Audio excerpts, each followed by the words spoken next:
හරි පුතේ කීප දෙනෙක් සම්බන්ධ වෙලා ඉන්නවා.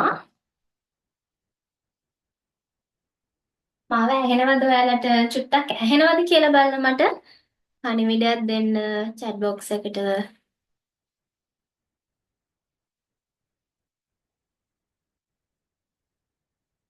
ඇහෙනවා. හරි. හරි පුතේ. හරි. ආයිබෝවන් කියන හැමෝටම ඉතින් අලුත් ක්ලාස් එකක් අද අපි පටන් ගන්නවා. මාස 6 ස්පීඩ් රිවිෂන් ක්ලාස් එක. 2025 විභාගෙ ලියන අයට මෙතන ඇති දැන් 24 A level ලියලා දැන් සෙකන්ඩ් ෂයි කරන්න බලාපොරොත්තු වෙමින් ඉන්න අය සහ වෙන පන්ති වලට ගිහිල්ලා අන්තිම මාස 6 වෙන ක්ලාස් එකකට යන්න ඕන වගේ හිතුන කීප දෙනෙකුත් ඇති. සමහර විට ඔයාලා A level දැන් 24 ලියුව එකේ වෙන ස්ට්‍රීම් එකකින් එක්ක දැන් මට කීප දෙනෙක් කතා කරා බයෝ කරපු අය, කොමර්ස් කරපු අය, එහෙම කීප දෙනෙකුත් ඇති. කීප දෙනෙක්ට සම්බන්ධ වෙන්නේ නැහැ කියලා කිව්වා. අයහපත් කාල ගුණ තත්ත්ව නිසා මේ දවස්වල චුට්ටක් හවසට වහිනවා නේද? අන්තර්මෝසම දැන් පටන් ගත්තා. මයි මාසෙ කියලා කියන්නේ අන්තර්මෝසම වන භූගෝල විද්‍යාව කරන දරුවෝ විදියට ඔයාලා දැනගන්න ඕන දෙයක්. ඒකට ඒකයි මේ කාලේ චුට්ටක් ඔය වැස්ස වැඩි ගොඩවන අකුණු ගහනවා නේද? කමක් නැහැ අපි සැලෙන්නේ නැහැ. මාස 6යි පුතේ ඔයාලට තියෙන්නේ. මම මුලින්ම කියන්නම් මං කවුද කියලා. මම භාග්‍යත් එන්නකෝ. මං ඉන්නේ මාතලේ. ඒ වුණාට ලංකාවේ හැම තැනම ඉන්න අයට ක්ලාස් කරනවා. හරි? ඒකනේ ඔයාලත් සම්බන්ධ වෙලා ඉන්නේ නේද? එතකොට මම කැලණිය විශ්වවිද්‍යාලයේ භූගෝල විද්‍යාව විශේෂ උපාධියක් කරපු කෙනෙක්. ඉහළ පෙළ සම්මානයක් සහිතව. ඉතින් මම හිතනවා මගේ පැත්තෙන් මම ඔයාලට දෙන්න පුළුවන් උපරිම සහයෝගය දෙනවා මට දෙන්න පුළුවන් කියලා. මගේ පළවෙනි බැච් එක 24 ලිව්වා. මම පටන් ගත්තේ මාස 4ක් තියලා විභාගෙට මාස 4යි තිබුණේ. පටන් ගන්නකොට පේපර් ක්ලාස් එක කරේ. ඉතින් ක්ලාස් එකට සම්බන්ධ වුණ 5 දෙනයි සම්බන්ධ වුණේ. දෙන්නෙක්ට A, දෙන්නෙක්ට B, අනිත් එක්කෙනාට C තියෙනවා. එයා අන්තිම මාස දෙකේ ආවේ. ඉතින් මම හිතනවා මගේ පැත්තෙන් මම සාර්ථකයි කියලා. දැන් ඔයාලා මාව විශ්වාස කරලා සමහර විට අද ක්ලාස් එක කොහොමද කියලා බලන්න එන්න ඇති. ඉතින් අපි චුට්ටක් කතා කරගෙන යමු. ඔයාලට මොනවා හරි ගැටලු තියෙනවා නම් පුතේ අපි මේ කතා කරගෙන යනකොට බය නැතුව මගෙන් අහන්න. හරි ඕන වෙලාවක ඔයාලගේ ප්‍රශ්න වලට උත්තර දෙන්න මම ලෑස්ති මං හරිය කැමති ප්‍රශ්න අහනවා නම් මගෙන්. හරි දන්නේ නැති දෙයක් තියෙනවා නම් දැන් සමහර විට පුතේ ඔයාලා එකපාරක් විභාගෙ ලියලා ඔයාලා දැන් දන්නවා ඔයාලගේ දුර්වලතා මොනවද කියලා. නේද? ඔයාලා දුර්වලතා මොනවද කියලා ඔයාලා දන්නවා. ඔයාලා තව කොච්චර වැඩ කරන්න ඕනද, මහන්සි වෙන්න ඕනද කියලා දන්නවා. පළවෙනි පාරේ ලියන අය නම් චුට්ටක් දැන් බය තිගැස්මෙන් ඉන්නනේ අන්තිම මාස 6. එතකොට හැමෝටම පුතේ තියෙන්න ඕන ඉලක්කයක්. හරි? අපි හැමෝම ගොඩක් අය දැන් මෙතන ඉන්න අය මම හිතනවා සාමාන්‍යයෙන් රජයේ පාසල් වලට ගිහිල්ලා විභාගය සඳහා සූදානම් වෙන අය. එතකොට අපි ගොඩාක් මේ රටේ නිදහස් අධ්‍යාපනයෙන් ඉගෙන ගන්නේ ටිකක් මධ්‍යම පාන්තික හෝ නේද? මුදල් අපහසුතාව තියෙන අය. හරි? ඉතින් පුතේ ඔයාලට ගොඩ යන්න තියෙන එකම මාර්ගය තමයි ඉගෙනීම. කවුරු හරි කියනවා නම් ඉගෙනගෙන වැඩක් නැහැ. හරි? ඉගෙන ගත්තොත් මොනවාද හම්බෙන්නේ? ඔය නිකන් එක පහ රස්සාවක් කරලා ඉන්නයි තියෙන්නේ කියලා එහෙම නැහැ. හරි? ඔයාලට යන්න පුළුවන් පැති ඕන ප්‍රමාණයක් තියෙනවා. භූගෝල විද්‍යාව කරොත් විශේෂයෙන්ම යන්න පුළුවන් පැති ගණනාවක් තියෙනවා. මගේ YouTube channel එකේ තියෙනවා.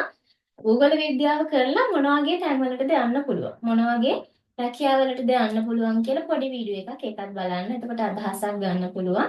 භාග්‍යයට එන්නකොන් කියලා ගහලා බලන්න. හරි? ඒක මම අමතර දෙයක් කිව්වේ.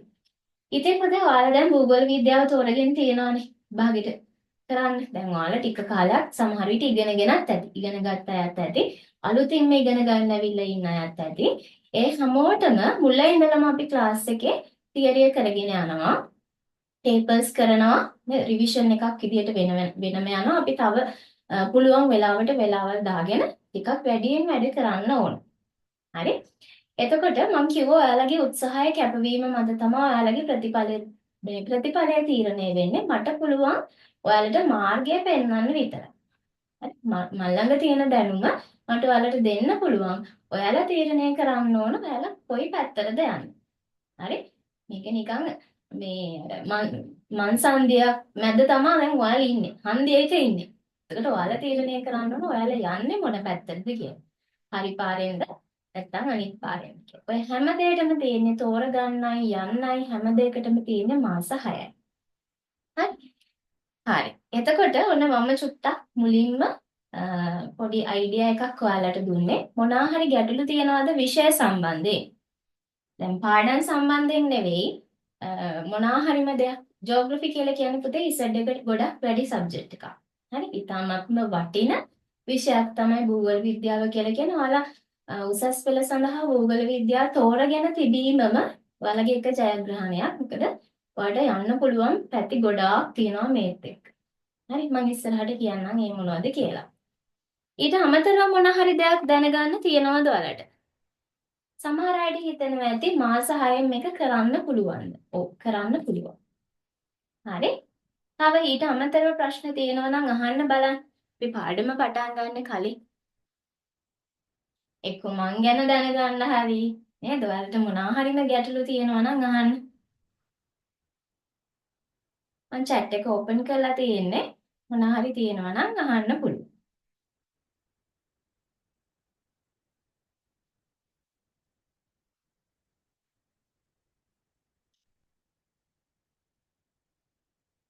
හරි. එහෙම ගැටලුවක් නෑ වගේ. හරි. අනිත් එක තමයි පුතේ දැන් ගොඩාක් දැන් ඉන්න ළමයිගේ තියෙන ගැටලුව තමයි කතා කරන්න බයයි. හරි මම මේක ඇහුවොත් ලැජ්ජ හිතෙයිද? මේක වරදීද? අනේ මට මේක මම මේක අහලා ටීචර් බනීද? එහෙම කිසිම දෙයක් නැහැ. මගෙත් එක්ක ඉතාමත්ම මිත්‍රශීලීව සුහදශීලීව වැඩ කරන්න පුළුවන්. හරි මම ඔයාලට බනින්නේ නැහැ, ගහන්නේ නැහැ. හැබැයි වැඩ කරන්න ඕන. ගහන්න බෑනේ කොහොමද දුරයිනේ නේද? ඉතින් පුතේ මේ දැන් මගේ කලින් ක්ලාස් වල 25 වෙනම තීර එකක් තියෙනවා 26 තියෙනවා. ඒ ළමයි දැන් මම ලොකු කණ්ඩායම් කරන්න හැ. ඔව් ප්‍රශ්නයක්ද බලමු. පාඩම් කීයක් තියෙනවද කියලා අහනවා. හරි මං කියන්නම් ඔයාලට ඒ ටික මං කියලා දෙන්නම්. හරි. එතකොට මං කිව්වේ මේ සමහර ළමයි ඉන්නවා පුතේ රෑ 12ට එකටත් කෝල් අරගෙන ප්‍රශ්න අහනවා. උත්තර ලියනකොට මං හැමදාම ප්‍රශ්න දෙනවා ලියන්න ඒගොල්ලන්ට පේපර් වලට අමතරව. එතකොට සමහර මම සාමාන්‍යයෙන් ඇහැරලා ඉන්නවා 2-3 වෙනකම්ම. මං කියලා දෙන්නේ මට කරදර කරන්න කිසිම ප්‍රශ්නයක් නැහැ. ඉගෙන ගන්න කරදර කරන්න. හරි පාන්දර 2-3ට කෝල් ගන්න ළමයි ඉන්නවා. ඒ තරම් උනන්දුවක් තියෙන. එතකොට පුතේ ඔයාලා තීරණය කරන්න ඒ වගේ වැඩ කරන ළමයි අතර ඔයාලා ඉන්නේ මොන තැනද කියලා. දැන් මේගොල්ලෝ ඔයාලත් එක්ක විභාග ලියන්න තමයි ලෑස්ති වෙන්නේ. හරි? ඉතාමත්ම හොඳින් මහන්සි වෙන පිරිසක් ඉන්නවා. එතකොට එයාලා පහු කරගෙන යන්න ඕන. හරි? ඔයාලා හිතන්න ඔයාලගේ පිටිපස්සෙන් තව විශාල ප්‍රමාණයක් ඉන්නවා.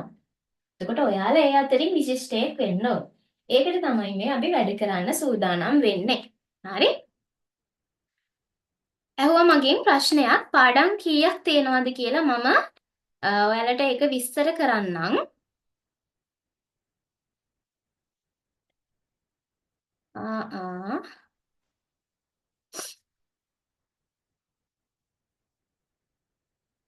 මට තප්පරයක් දෙන්න. මම PDF එක ඕපන් කරගන්නකම් මම ඔයාලට පෙන්නන්නම් මොනවද කරන්න තියෙන්නේ කියලා අපිට. හරි?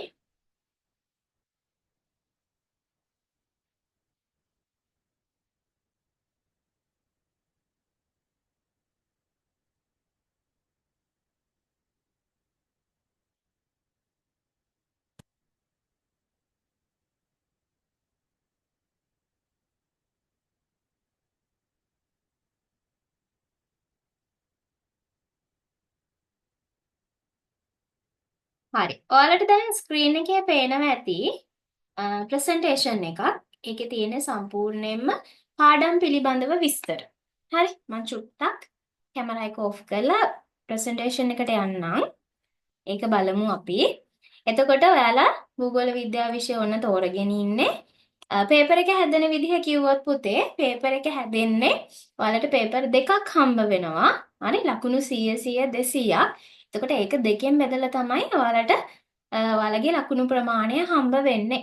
එතකොට පළවෙනි පත්‍රයේ තියෙනවා කෙටි ප්‍රශ්න 40ක්. හරි ඒ වගේම පළවෙනි පේපර් එකේම දෙවෙනි කොටස තෙවෙනි කොටස කියලා කොටස් තුනක් තියෙනවා. ඒකේ දෙවෙනි කොටස අනිවාර්යයි. අනිවාර්ය ප්‍රශ්න දෙකක් තියෙන්නේ. ඒකේ එකට 50,000 සිතියමක් එනවා. හරි මෙට්‍රික් සිතියමක්. ඒ මෙට්‍රික් සිතියම දීලා ප්‍රශ්න අහන එකෙන් ලකුණු 20ක් ඔයාලට හම් වෙනවා.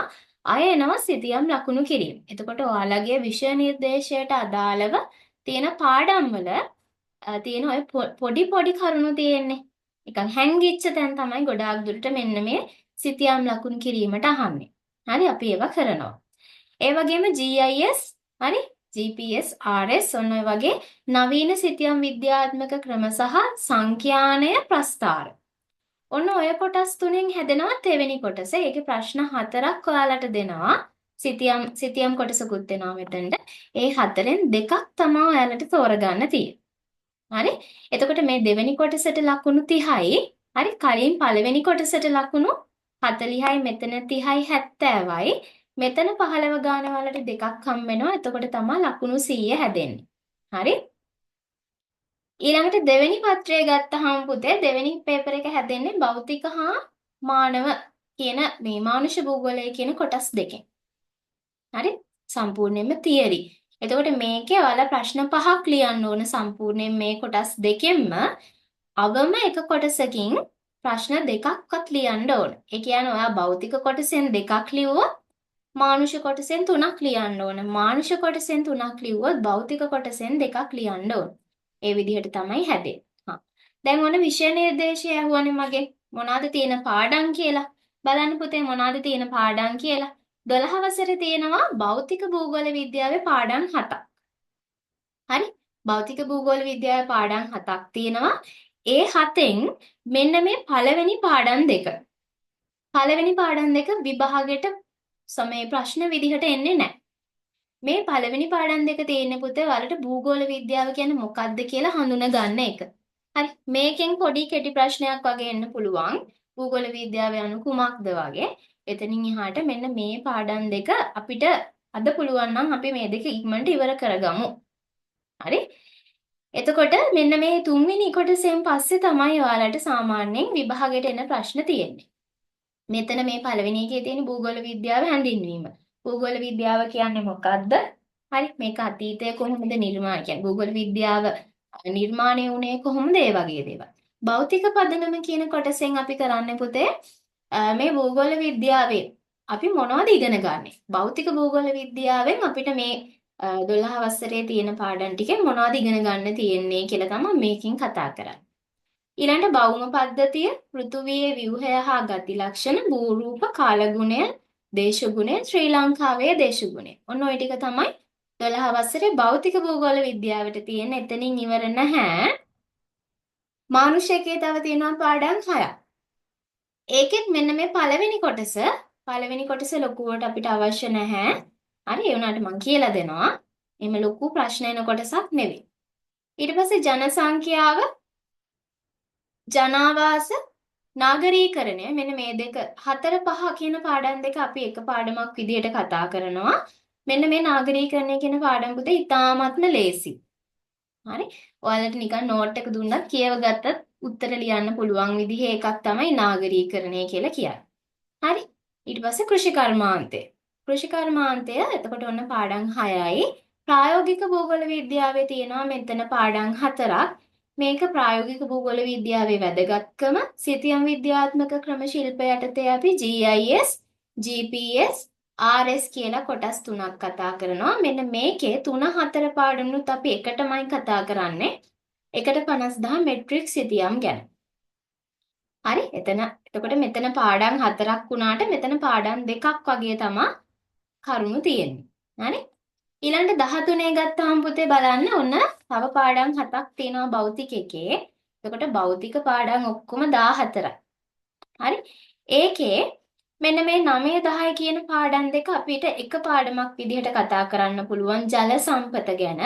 අපි ඒක බෞම පද්ධතිවලත් කතා කරනවා ජලගෝලයේදී මුල්ම පාඩම තුන්වෙනි පාඩමේදී. ඊට පස්සේ මෙන්න මේ පාරිසරික සංවිධාන හා සෙසු ආයතන කියන අවසාන පාඩමත් පුංචිම පුංචි තේරියක් තියෙනවා. සංවිධාන කීපයක් ගැන අපිට ඉගෙන ගන්න විතරමයි තියෙන්නේ. හරි. ඒ හින්දා දැන් මෙතන පාඩම් 14ක් බුදු අම්මෝ කියලා හිතන්න එපා. හරි. ඊළඟ මානුෂයකයේ තියෙනවා පුතේ පාඩම් මෙතන මේ කලාපීය සංවිධානත් එන්න ඕන 12ක් කියන සම්පූර්ණයෙන්ම මෙතන තියෙනවා පාඩම් 6ක්. හරි. ඒකිනුත් මෙන්න මේ කලාපීය සංවිධාන කියන එක අර කලින් එකේ වගේ තමයි පාරිසරික සංවිධාන වගේම තමයි ඊ타මත්ම පුංචි තේරියක් තියෙනවා. හරි. ගෝලීයකරණය කියන එකත් පුතේ පාඩම් කරලා ලියන්න පුළුවන්. ශ්‍රී ලංකාවේ සංචාරක කර්මාන්තයත් හරිම ලේසි. හරි. එතකොට ගැටලුවක්ම නැහැ. කරපු අය දන්නවා ඇති. මීට කලින් ඉගෙනගෙන තියෙන අය. ඊට පස්සේ ප්‍රායෝගික භූගෝල විද්‍යාවේ මෙන්න මේ කොටස භූගෝල විද්‍යාත්මක දත්තවල අපි සංඛ්‍යානය සහ ප්‍රස්ථාර ඉගෙන ගන්නවා. ප්‍රස්ථාර පාඩමත් ඉතාමත්ම ලේසි. දැන් අපි පුතේ විභාගේ ලියන කාලේ ප්‍රස්ථාර කොටසේ අපිට තිබුණා ප්‍රස්ථාර විශාල ප්‍රමාණයක් අඳින්න. හරිද? එක එක නම් වලින් එක එක ප්‍රස්ථාර තිබුණා. නමුත් ඔයාලට එහෙම එකක් නැහැ. ඔයාලට තියෙන ඉතාමත්ම පොඩි ප්‍රස්ථාර ප්‍රමාණයක් ඉතාමත්ම ලේසි ඒවා. අපි අර ගණන් වල අඳිනා වගේ ප්‍රස්ථාර ටිකක් තියෙනවා. සංඛ්‍යානය තමයි චුට්ටක් ටිකක් වැඩිපුර බර තියලා කරන්න තියෙන ඒකත් ලේසි. ඔයාලට පාඩම ඉවරුනහම හිතේ අයියෝ මේවද තියෙන්නේ. මධ්‍යස්ථය මාතේ ඔන්න ඔය වගේ පොඩි කොටස් ටිකක් තමයි තියෙන්නේ. අමාරුයි කියලා හිතුවට. හරි? එතකොට ඔන්න ඒ විදිහට තමයි පුතේ පාඩම් ටික යන්නේ. මම මේ ටික අවශ්‍ය නම් ඔයාලට ගෲප් එකට තව දාන්නම්. හරි. ඒක තමයි පාඩම්. ඔන්න පාඩම් කීයක් තියෙනවද කියලා හොව ඒකට උත්තරේ. හරි. මම පේපර් එක ගැනත් ඒත් එක්කම කිව්වා. මීට අමතරව තව මොන හරි ගැටලු තියෙනවද? අපි පාඩමට යන්න කලින් චුට්ටක් මොන හරි නේද? ගැටලු සහගත තැන් තියෙනවා නම් අහන්න. පුළුවන්.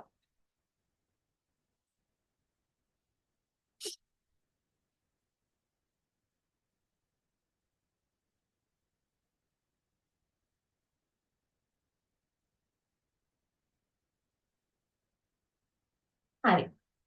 පාඩම අතරතුර එහෙනම් මොන හරි ගැටලු තියෙනවා නම් අහන්න. අපි චුට්ටක් කාලය සීමිත නිසා කරගෙන යමු. හරි? හරි. මම ඔයාලට ගෲප් එකට ටියුට් 3ක් දාලා තිබ්බා PDF. එතකොට අපි නෝට් ලියන්නේ නෑ පුතේ. නෝට් ලියලිය යන්න ගියොත් නේද? අපිට අවුරුදු 3ක් මදි. හරියටම නෝට් ලියලිය යනවා නම්. එතකොට මම හැම පාඩමකම නෝට් එක ඔයාලට PDF විදිහට දෙනවා. ඔයාලට අවශ්‍ය නම් print එකක් ගන්න පුළුවන්. නැත්නම් ලැප් එකක් වගේ තියෙනවා නම් එහෙම දාගෙන බලන්නත් පුළුවන්. හරි? එතකොට ඔයාලට තියෙන්නේ ඔන්න ඔය මම group එකට දාන එක පාඩම් කරන්න මම කියන දේවල් හොඳට ඔලුවට දාගන්න එක. හරි? ඒ වගේම තමයි past papers, පළාත් paper මම දෙනවා paper ඒ ටික ඔක්කොම කරන්න ඕනේ. ලියලා මට එවන්න PDF කරලා. හරි? එතකොට මම ඔයාලට ලකුණු දාලා දෙනවා. එතකොට ඔයාලගේ මට්ටම ඔයාලට බලා ගන්න පුළුවන්. ඔයාලා මොන මට්ටමේද ඉන්නේ කියලා. හරි?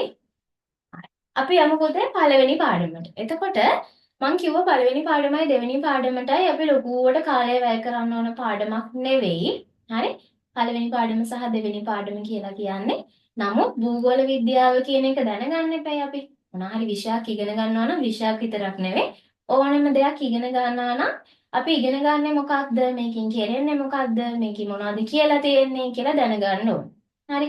අනිත් අය කරනවට යාළුවා ජෝග්‍රෆි කරනවා කියලා ජෝග්‍රෆි කරා ඒ වගේ කතාව දැන් අපිට ඒ වගේ තීරණ වලට එළඹෙන්න කාලයක් නෙවෙයි. හරි? ඒකට භූගෝල විද්‍යාව කියන්නේ දැන් මෙතන සමහර විට භූගෝල විද්‍යාව නොකරපු අයත් ඇති කලින්.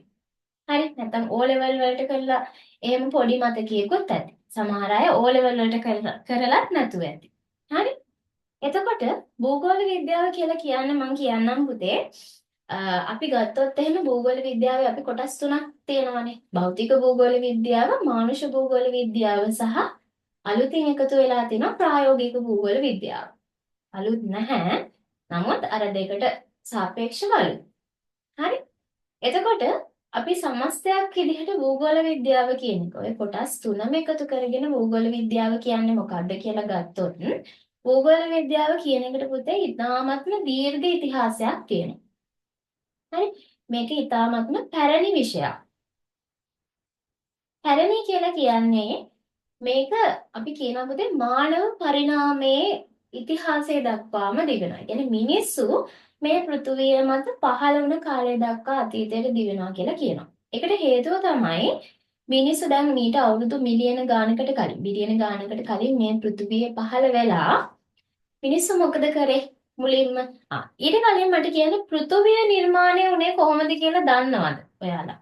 අපි මේ භූගෝල විද්‍යාවෙන් ඉගෙන ගන්න පෘථුවිය ගැනනේ. පෘථුවියේ තියෙන භෞතික පරිසරය සහ මානුෂ පරිසරය ගැන තමයි අපි ඉගෙන ගන්න.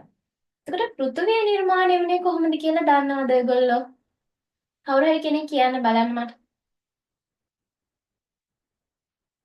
අංකියෝ කතා කරන්න බය වෙන්න එපා.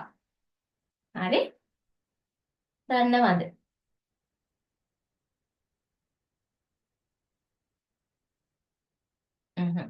දන්නේ. හරි. එහෙනම් මුලින්ම භූගෝල විද්‍යාව කියන්නේ මොකක්ද කියලා ඉගෙන ගන්න කලින් අපි බලමු පෘථුවිය නිර්මාණය වුණේ කොහොමද? මිනිසා නිර්මාණය වුණේ කොහොමද? පෘථුවියේ ජීවීන් නිර්මාණය වුණේ කොහොමද කියලා. පොඩි වීඩියෝ එකක් තියෙනවා අපි බලමු. පොඩි විනාඩි 10ක විතර. ඒ වීඩියෝ එක බලලා ඊට පස්සේ අපි යමු පාඩමට. හරි? මම වීඩියෝ එක යන ගමන් ඔයාලට පැහැදිලි කරන්නම් මොනවාද මේ වෙන්නේ කියලා. හරි? සමහර විට තේරෙන්නේ නැති වෙයි. ලස්සන ෆිල්ම් එකක් බලන්න ආස හිතෙන බලන්නකෝ.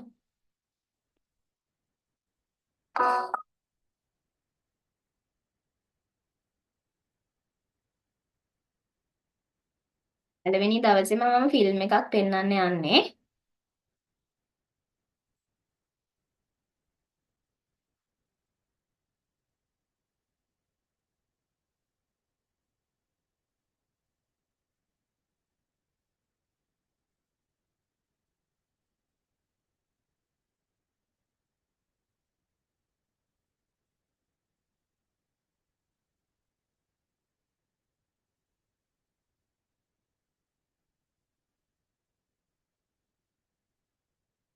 හරි. අපි මේ වීඩියෝ එකෙන් බලන්නේ පුතේ මේ පෘථුවිය කොහොමද නිර්මාණය වුණේ කියලා. හරි? පෘථුවියේ නිර්මාණයයි භූගෝල විද්‍යාවයි අතර සම්බන්ධයක් තියෙනවා. ඒ කියන්නේ අපි පෘථුවිය කොහොමද නිර්මාණය වුණේ කියන එක දැනගන්න ඕන භූගෝල විද්‍යාව හදාරන දරුවෙක් නම් අනිවාර්යෙන්. හරිද? කවුරු හරි ප්‍රශ්නයක් ඇහුවොත් එහෙම නේද? ඔයාලා භූගෝල විද්‍යාව ඉගෙන ගන්නේ කොහොමද එහෙනම් කියන්නකෝ පෘථුවිය නිර්මාණය වුණේ කියලා දන්නේ නැති වුණොත් ලැජ්ජයිනේ. හරි? හරි. අපි බලමු මේ පෘථුවිය පුතේ මුලින්ම පෘථුවිය කියන්නේ සූර්යයා මුලින්ම සෞරග්‍රහ මණ්ඩලයේ අපි දන්නවා සූර්යයා තමයි ප්‍රධානියා. හරි. සූර්යයා තමයි තාත්තා. එතකොට අනිත් අය දරුවෝ වගේ තමයි ඉන්නේ. හරි. බුද්ධ සිකුරු, පෘථුවි, අඟහරු, සෙනසුරු නේද? බ්‍රහස්පති ඔය වගේ තියෙනවා ග්‍රහලෝක ගණනාවක්. එතකොට අපි ඒ ඔක්කොටම සෞරග්‍රහ මණ්ඩලය කියලා කියනවා. මේ සෞරග්‍රහ මණ්ඩලයේ මුලින්ම සූර්යයා තමයි ඇති වුනේ. සූර්යයා තමයි උපත ලැබුවේ මුලින්ම. ඊට පස්සේ සූර්යාගෙන් තමයි සූර්යාගේ සූර්යාලෝකය සහ ඒ අවශ්‍ය ශක්තිය අරගෙන අනෙකුත් ග්‍රහලෝක නිර්මාණය වෙන්නේ. හරි? ඒ නිර්මාණය වෙන්නේ මීට වසර බිලියන 4.5කට කලින්. ඔයාලට ලියා ගන්න අවශ්‍ය නම් පොතක් එහෙම ළඟ තියෙනවා නම් අවශ්‍ය කරුණු ලියා ගන්න. එතකොට මුලින්ම පුතේ මේක දූවිලි වලාවක් වගේ නිකන් වායුගෝලයේ අහසේ තිබ්බ දූවිලි වලාවක්. බලන්න මොකද වෙන්නේ කියලා. Some 4.5 billion years ago, our solar system began to emerge out of a dense cloud of interstellar gas and dust. This cloud collapsed into a swirling disk of matter that got hotter and hotter and hotter until hydrogen fused into helium. And just like that, our sun was born. අන්න බලන්න. හරි? මුලින්ම දූවිලි වලාවක් වගේ එකක් තමයි නිර්මාණය වෙන්නේ හයිඩ්‍රජන් අඩංගු. ඊට පස්සේ මේ දූවිලි වලාව මොකද වෙන්නේ? කැරකෙනවා. හරි? කැරකිලා ඒ අංශු එකතු කරගෙන තමයි සූර්යයා උපත ලබන්නේ. හරි? සූර්යයා කියලා කියන්නේ ගිනි ගන්න ගෝලයක්. හරි. එතකොට හයිඩ්‍රජන් තමා ගොඩාක් තියෙන්නේ මේකේ. හීලියම්, හයිඩ්‍රජන් වගේ විකිරණශීලී දේවල්. ඒක තමයි මේක ගිනි ගන්න ගෝලයක් විදියට තියෙන්නේ. හරි.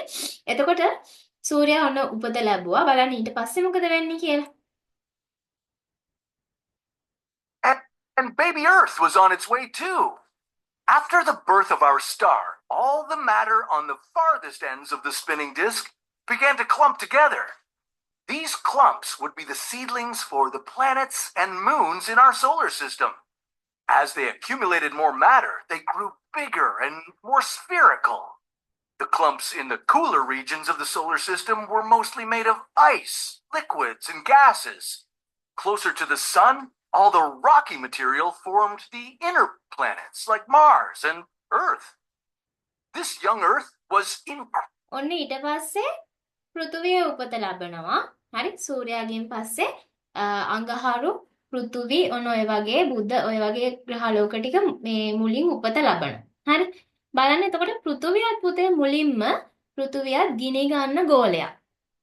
හරි. ගිනි කඳු එහෙම ගොඩ තිබ්බ ලාවා නේද? ලාවා කියලා කියන්නේ උණු පාෂාණ. උණු පාෂාණ වලින් සමන්විත අර අපාය ගියාම ලෝදිය පොවන්නේ. අන්න ඒ ලෝදිය තමයි මේකේ තිබිලා තියෙන්නේ. උනාට අපාය නෙමෙයි. හරි. එතකොට ඔන්න ඔය වගේ තමයි තිබිලා තියෙන්නේ. ඊට පස්සේ කාලයත් එක්ක මේක දීර්ඝ කාලීනව. හරි. පොඩි කාලයක් නෙවෙයි. ගොඩාක් කල් ඔය විදිහට තිබිලා මේක ටික ටික නිමෙනවා. හරි. ටික ටික නිමිලා මේ පෘථුවිය කෙනෙකු පුතේ ඝන පාෂාණ ගෝලයක් බවට පත් වෙනවා. හරි. ඝන පාෂාණ ගෝලයක්. ඊට පස්සේ අර ගිනි ගන්න ගෝලයක් විදියට තිබ්බ පෘථුවිය පාෂාණ ගුලියක් බවට පත් වෙනවා. හරි. බලන්නකො. incredibly active, volcanically speaking. It spewed out gases like hydrogen sulfide, methane, and carbon dioxide. These gases made up the very first atmosphere on our planet. Early Earth was constantly bombarded by large asteroids and I knew I was underwater. I just didn't realize I was this underwater. comets, and soon Earth experienced an even more violent collision. Theia, a planet the size of Mars, slammed right into our young world.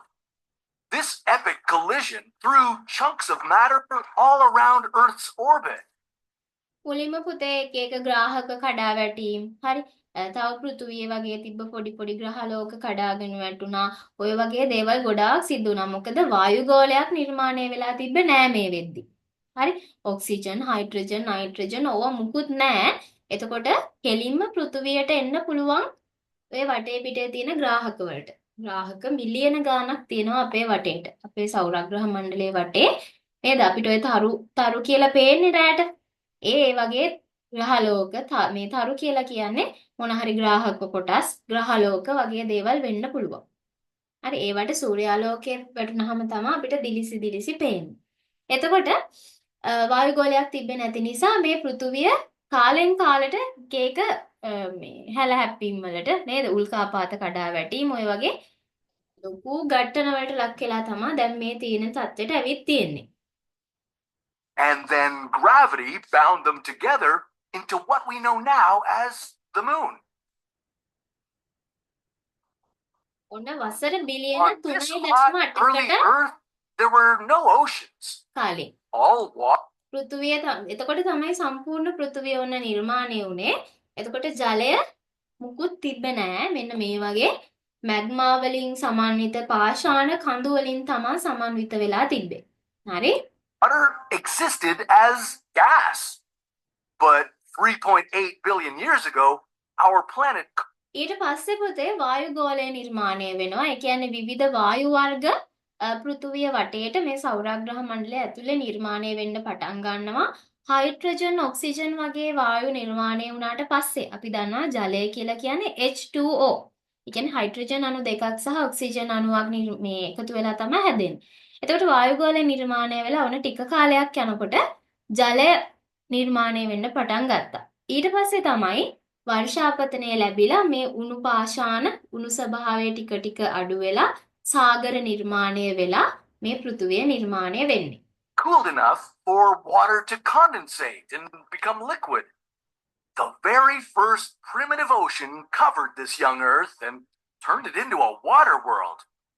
H2O is an essential ingredient for creating living things. So, with all that water, life appeared on Earth about 3.7 billion years ago. These earliest forms of life were microscopic organisms, but it was nearly a billion years after that some of these මුලින්ම පුතේ පෘථුවියේ ජීවය ආරම්භ වෙන්නේ සාගරයෙන්. හරි? සාගරයෙන් තමයි ඇල්ගී විශේෂයක් තමයි මුලින්ම ජලයේ වර්ධනය වෙන්නේ. එතකොට හයිඩ්‍රජන් සහ ඔක්සිජන් අණු ඒ සම්බන්ධ වෙලා ඒ ආශ්‍රයෙන් තමයි මේවා හැදෙන්නේ. හරි? එතකොට ඇල්ගී හැදිලා ටික ටික සාගර ජීවීන් ජලජ ජීවීන් බවට යාලා ටික ටික පරිවර්තනය වෙනවා. හරි? අනුවර්තනය වෙනවා පරිසරයට. ඔන්න පෘථුවියේ ජීවය ආරම්භ වුණා කියලා සැලකෙන්නේ මුලින්ම ඔන්න ඔය කියන විදිහට. හරි? ඇල්ගී විශේෂයකින් තමයි ආරම්භ වෙලා තියෙන්නේ. අපි මේ සම්බන්ධව වැඩියෙන් කතා කරනවා තුන්වෙනි පාඩමේ ජෛව ගෝලය කොටසේ. හරි? එතකන් දැනට ওই විදිහට මතක තියාගන්න. organisms changed the course of the world. Earth didn't stay as a water world very long. Soon, the very first continents emerged from the ancient ocean. Scientists call them cratons. As more and more land rose from the ocean, the very first supercontinent appeared on the planet. Valbara wasn't exactly a supercontinent. It was pretty small. Scientists think it was smaller than the continent of Australia. Around 2.4 billion years ago, ඕන අවුරුදු බිලියන 2.4කට කලින්. හරි? එතකොට දැන් තමයි ඔන්න ඇල්ගී විශේෂයකින් මේ ජීවීන් නිර්මාණය වෙන්න පටන් ගන්නෙ. මේකට අපි කියනවා සයනෝබැක්ටීරියාවක් කියලා. සයනෝබැක්ටීරියාවක් ඒ කියන්නේ ඇල්ගී විශේෂයක්. එයාගෙන් තමයි ඔන්න පටන් ගන්නේ. Cyanobacteria evolved to become our planet's first photosynthesizers. Finally, we had some oxygen producers to make Earth's atmosphere much more. ඔන්න ඊට පස්සේ පුතේ මේක හරිත ඇල්ගී විශේෂයක්, හරිත ශාකයක් වගේ එකක් නේ. එතකොට මෙයා ඔක්සිජන් නිපදවන්න පටන් ගන්නවා. හරි? සාගරයේ ඉඳලා මෙයා හරිත මෙයාගේ හරිතප්‍රද තියෙනවා. එතකොට ඔක්සිජන් මේ නිපදවන්න පටන් ගැනීමත් එක්ක සාගරයේ තව තව ජීවීන් ශාක පරිණාමය වෙන්න පටන් ගන්නවා. More hospitable. And the rest is history, folks. Just kidding. We've still got a long way to go. With all this new oxygen, Earth's atmosphere had much lower levels of carbon dioxide. And that made the planet icy cold. Much of ඔන්න ඊට පස්සේ පුතේ මේ oxygen නිපදවන්න පටන් ගත්තට පස්සේ වෙන්නේ වායු ගෝලයේ තියෙන කාබන් ඩයොක්සයිඩ් ප්‍රතිශතය අඩු වෙනවා. හරි? කාබන් ඩයොක්සයිඩ් කියලා කියන්නේ සීතල වායුවක්. හරි? ඒකයි අර ගිනි ගන්න වෙලාවට කාබන් ඩයොක්සයිඩ් වායුව එහෙම දාන්නේ ගින්න නිවෙන්න. හරි?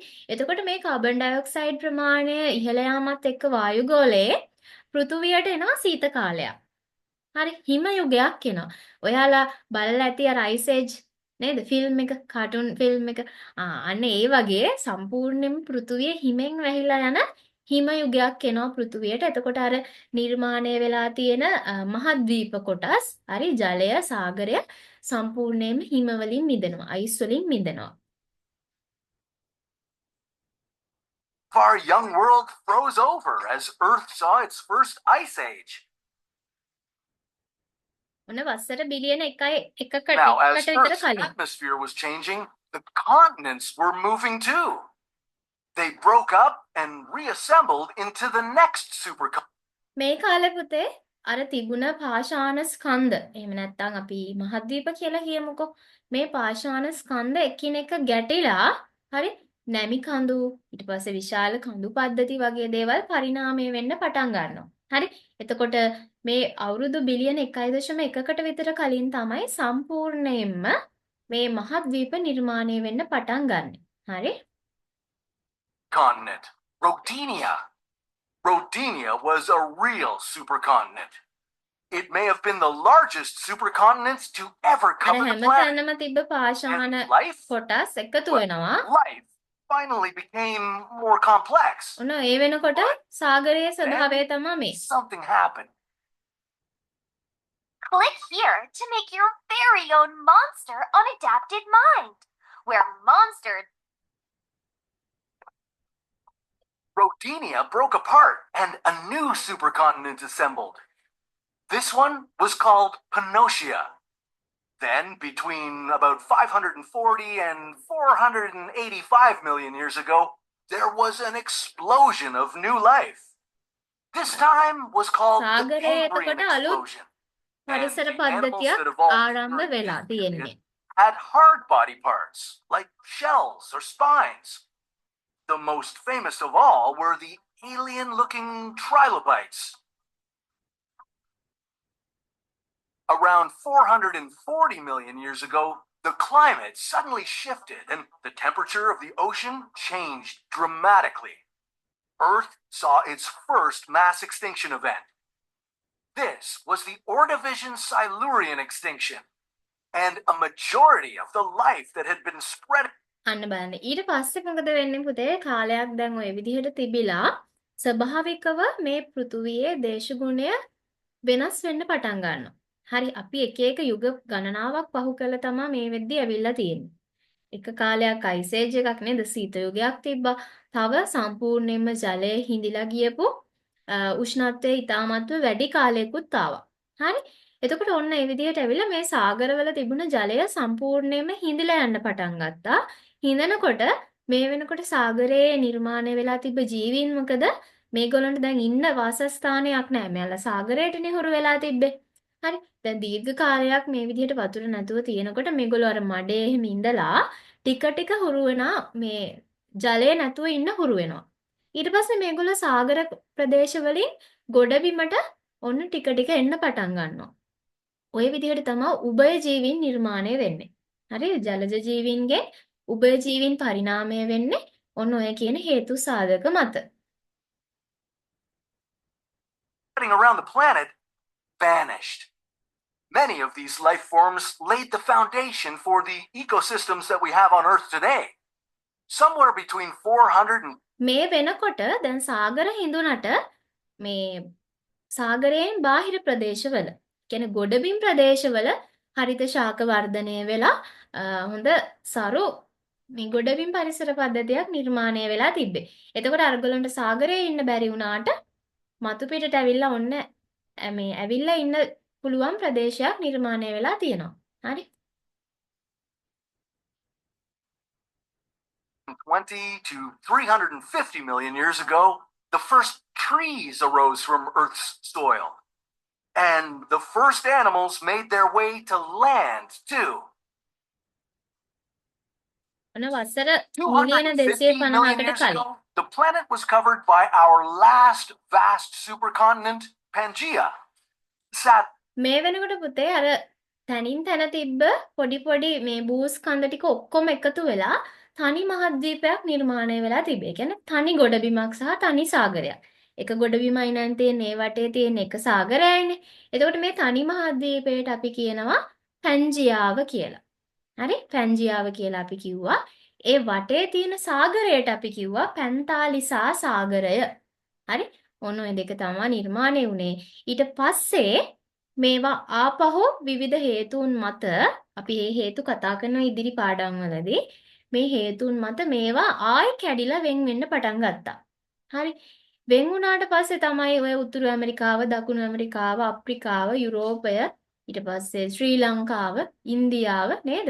ඕස්ට්‍රේලියාව ඔය විදිහට මහද්වීප වලට මේක බෙදෙන්න පටන් ගත්තේ. හරි? Sadly, it was also during this period that Earth witnessed the greatest mass extinction event in our history, the Great Dying. Huge amounts of greenhouse gases and accelerated global warming wiped out about 90% of all species on Earth. But this mass extinction helped pave the way for the next wave of animals to evolve. 240 to 230 million years ago, the first dinosaurs appeared. අන්න For the ඩයිනෝසිරස්ලා next ඉන්නපු කාලේ 150 million years, they'd rule the land. If you were there, you මීට වසර මිලියන 150කට විතර කලින් මෙන්න මේ ඩයිනෝසිරස්ලා ඒ වගේ ඒ ආශ්‍රිතව එයාලගේ අ, වි- සත්ව විශේෂවලට අයිති ජීවීන් තමා මේ කාලේ හිටියේ. හරි? එතකොට හිම සහිත කාලයක් තිබුණා මේ කාලේ. ඒ වගේම උෂ්ණත්වය ඉතාමත්ම අධික කාලෙකුත් තිබ්බා. මේ විදිහට විශාල ප්‍රමාණයේ ඩයිනෝසිරයින් මේ පෘථුවියේ ජීවත් වුණාට පස්සේ ටික කාලයක් යනකොට විශාල උල්කාපාත වර්ෂාවක් වැටිලා මේ ඩයිනෝසිරයින් සම්පූර්ණයෙන්ම විනාශ වුණා කියලා කියනවා. හරි? ඒක අනුමානයක් විතරයි. සාක්ෂි ඉදිරිපත් කළ තින විද්‍යාඥයෝ මෙන්න මෙහෙම තමා වුනේ කියලා. නමුත් මේව ඉදිරියට වෙනස් වෙන්නත් පුළුවන්. හරි කොහොම හරි උල්කාපාත වැස්සක් ඇවිල්ලා තමයි මේ ඩයිනෝසිරස්ලා මේ පෘථුවියෙන් වඳ වුනේ කියලා කියනවා. you'd have witnessed the gigantic sauropod Argentinosaurus, the largest land animal ever. Or you might have been chased by one of the Earth's greatest apex predators, the T-Rex. And you'd also witnessed Pangea breaking up and forming the continents we know today. Okay, you මං කිව්වා පැන්ජියාව කියන මහද්වීපය කැඩිලා වෙන් වෙනවා කියලා. වෙන් වෙලා තමයි දැන් මේ අපි දැන් මේ තියෙන මහද්වීපවල තත්වයට ඇවිත් තියෙන්නේ. may already know where this is headed. 66 million years ago, an asteroid slammed into our planet, right where Mexico sits now. It coughed up so much debris into the atmosphere that it blocked out the sun. This led to devastating climate changes that caused the dinosaurs to die out. In the next wave of emerging animals, mammals became more common. ඔන්න ඔය කාලෙන් පස්සේ දැන් ඩයිනෝසිරස්ලා වඳ වෙලා ගියා. ඊට පස්සේ ටික කාලයක් ගියාම මැමල්ස්ලා කියන්නේ ශීරපායින් පරිණාමය වෙන්න පටන් ගත්තා. හරි? ඒගොල්ලෝ තමයි ඔන්න ඊළඟට ආවේ. Around 6 million years ago, the earliest known humans started walking this world. This species was called Sahelanthropus, though they still likely walked on all fours. 4 million years ago, early humans began to walk upright, and about 1 million years later, they developed the first known tools, which they used to break things. ඔන්න පුතේ මේ දැන් මැමත්ලා ඇවිල්ලා මැමත්ලා පරිණාමය වෙලා ඊට පස්සේ මේ ඔය මුල් කාලීන වානර මිනිසා මේ මැමත් අයිස් එජ් එකේ ඉන්නේ මැමත්ලා නේද? අන්න ඒ වගේ ඒගොල්ලෝ පවා දඩයම් කරන්න තරම් ශක්තිමත් භාවයේ මිනිස්සු තමයි මේ කාලේ හිටියේ. එහෙම වෙලා මෙයාලා ටික පරිණාමය වෙලා දෙපයින් නැගිටලා නේද? මෙයාලගේ මොලේ පරිණාමය වෙලා ඔන්න අපි මේ දැන් ඉන්න තත්ත්වය දක්වා මිනිස්සු පරිණාමය වෙලා තියෙනවා. මම මුලින් කිව්වා භූගෝල විද්‍යාව කියලා කියන්නේ මානව පරිණාමය දක්වා ඈතට දිවෙනවා කියලා. හරි. මෙන්න මේ ටික චුට්ටක් අවධානයෙන් බලන්න. මම ඊට පස්සේ කියන්නම් මොකද්ද භූගෝල විද්‍යාවට මේ ජීවී පරිණාමයත් එක්ක තියෙන සම්බන්ධතාවය කියලා. Some 800,000 years ago, things sparked. These early humans discovered how to control fire and could now cook food and provide themselves with heat. Their brains continued to evolve, now more rapidly than ever. These humans learned to interact with each other and the surrounding world in whole new ways. Then, between 40,000 to 15,000 years ago, all other human species besides Homo sapiens went extinct. 10,000 years ago, Earth saw its earliest farmers. These previously nomadic humans stopped wandering the planet and finally put down their roots. Jumping way forward to about 250 years ago, the Industrial Revolution took place. We went through major technological, socioeconomic, and cultural transformations. Rural-based farm societies became more industrialized urban ones. Our human population continued to grow. By 1804, we reached 1 billion. ඔන්න 1804 වෙනකොට අපි මේ ලෝකයේ ජනසංඛ්‍යාව බිලියන 1ක් වෙනවා. හරි? අර විදිහට පරිණාමය වෙලා ඇවිල්ලා 1804 දී බිලියන 1ක් බවට පත් වෙනවා. දැන් මේ වෙනකොට බිලියන කීයක් ඉන්නවද? දැන් මේ වෙද්දී ලෝකයේ ජනසංඛ්‍යාව බිලියන කීයද? මට කවුරු හරි කියන්න. භූගෝල විද්‍යාව කලින් ඉගෙනගෙන තියෙන කෙනෙක්. දන්නේ නැද්ද? හරි. මං කියන්නම්කෝ ඉස්සෙල්ලා බලන්නකෝ මේක.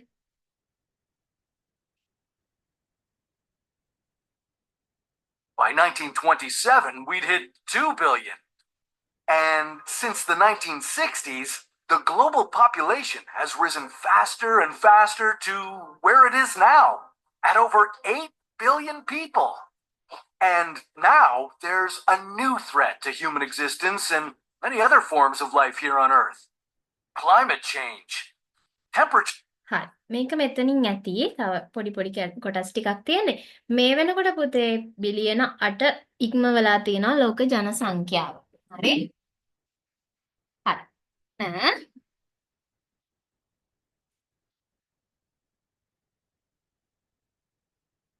හරි. මං හිතනවා දැන් පෘථිවිය කොහොමද නිර්මාණය වුනේ කියලා හොඳ අදහසක් ඔයාලගේ ළඟ ඇති. හරි. දැන් ඔන්න අපි පාඩමට යමු. පාඩම ඔයාලගේ පළවෙනි පාඩම තමයි පුතේ භෞතික භූගෝල විද්‍යාව හැඳින්වීම. හරි. භූගෝල විද්‍යාව කොටස් 3යිනේ. ප්‍රධාන වශයෙන් භූගෝල විද්‍යාව වෙනවනේ කිව්වහම භූගෝල විද්‍යාව කොටස් 3යි. භෞතිකයි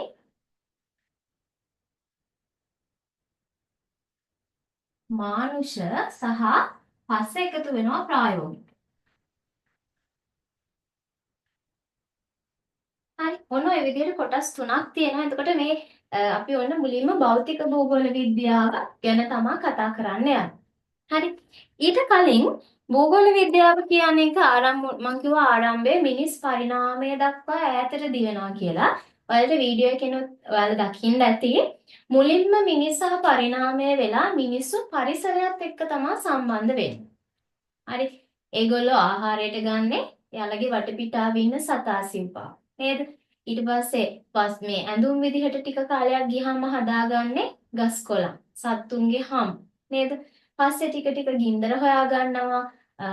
මොනවාද? පාෂාණ වලින් ගල් වලින් ආයුධ හදා ගන්නවා. නේද? ලී දඬු වලින් ආයුධ හදා ගන්නවා. ඔන්න ඔය විදිහට තමයි ජීවත් වෙන්නේ. මේ විදිහට ජීවත් වෙලා මෙයාලා පරිසරයත් එක්ක ඉතාමත්ම සමීප සම්බන්ධතාවයක් පවත්වනවා. ඒ කියන්නේ මේගොල්ලෝ ඉන්නේ නේද? ගල් ගුහාවල, ගස් බෙනවල ඔය වගේ තැන්වලනේ. එතකොට මෙයාලා පරිසරයත් එක්ක ඉතාමත්ම සුහදශීලී. හරි. ඒ කියන්නේ පරිසරය ආරක්ෂා කරගන්න ඕනේ කියන තැන මෙයාලා හිටියා. ඒ කියන්නේ අපි යැපෙන්නේ පරිසරයෙන්. පරිසරයේ ඉඳන් අපි ආරක්ෂා කරගන්න ඕන. හරි. එතකොට දැන් මේ තියනවා වගේ ලොකු මේ ක්‍රියාවලිය තිබුණේ නැහැ. නමුත් එයාලගේ මනසේ තියෙන දියුණු මට්ටමත් එක්ක එයාලා ඒ දවස්වල පරිසරයත් එක්ක මනා අන්තර් සම්බන්ධතාවයක් අරගෙන ගියා. ඊට පස්සේ ගොවි යුගයට එනවනේ. ඔයාලා දකින්න ඇති. ගොවි යුගයේදී මේගොල්ලෝ වගා කරන්න පටන් ගන්නවා නේද? දඬු මගින්, බීජ මගින් වගා කරන්න පටන් ගන්නවා. වගා කරලා ඔන්න ජනාවාසකරණය ඇති වෙනවා මුලින්ම ගොවි යුගයේදී. ඒ කියන්නේ කලින් අර ගස් බෙනවල, ගල් ගුහාවල ඉඳලා ස්ථිර ජනාවාස දක්වා මේගොල්ලෝ එන්නේ ගොවි යුගයේදී. හරි. Tamanට කියලා ඉඩමක් වෙන් කරගන්නවා, ඉඩම් ඛණ්ඩනය වෙනවා. මේ ටික මං වගා කරේ, මේ ටික මගේ. හරි. ඔන්න ඔතකට තමයි අර මගේ කියන එක යාලට ඇති වුණේ. නැත්තම් කණ්ඩායම් විදිහට තමයි යාලා හිටියේ. හරි. ඊට පස්සේ ඔන්න ඔය විදිහට පරිසරයත් එක්ක යාලට පුදුම බැඳීමක් තිබ්බා. හරි.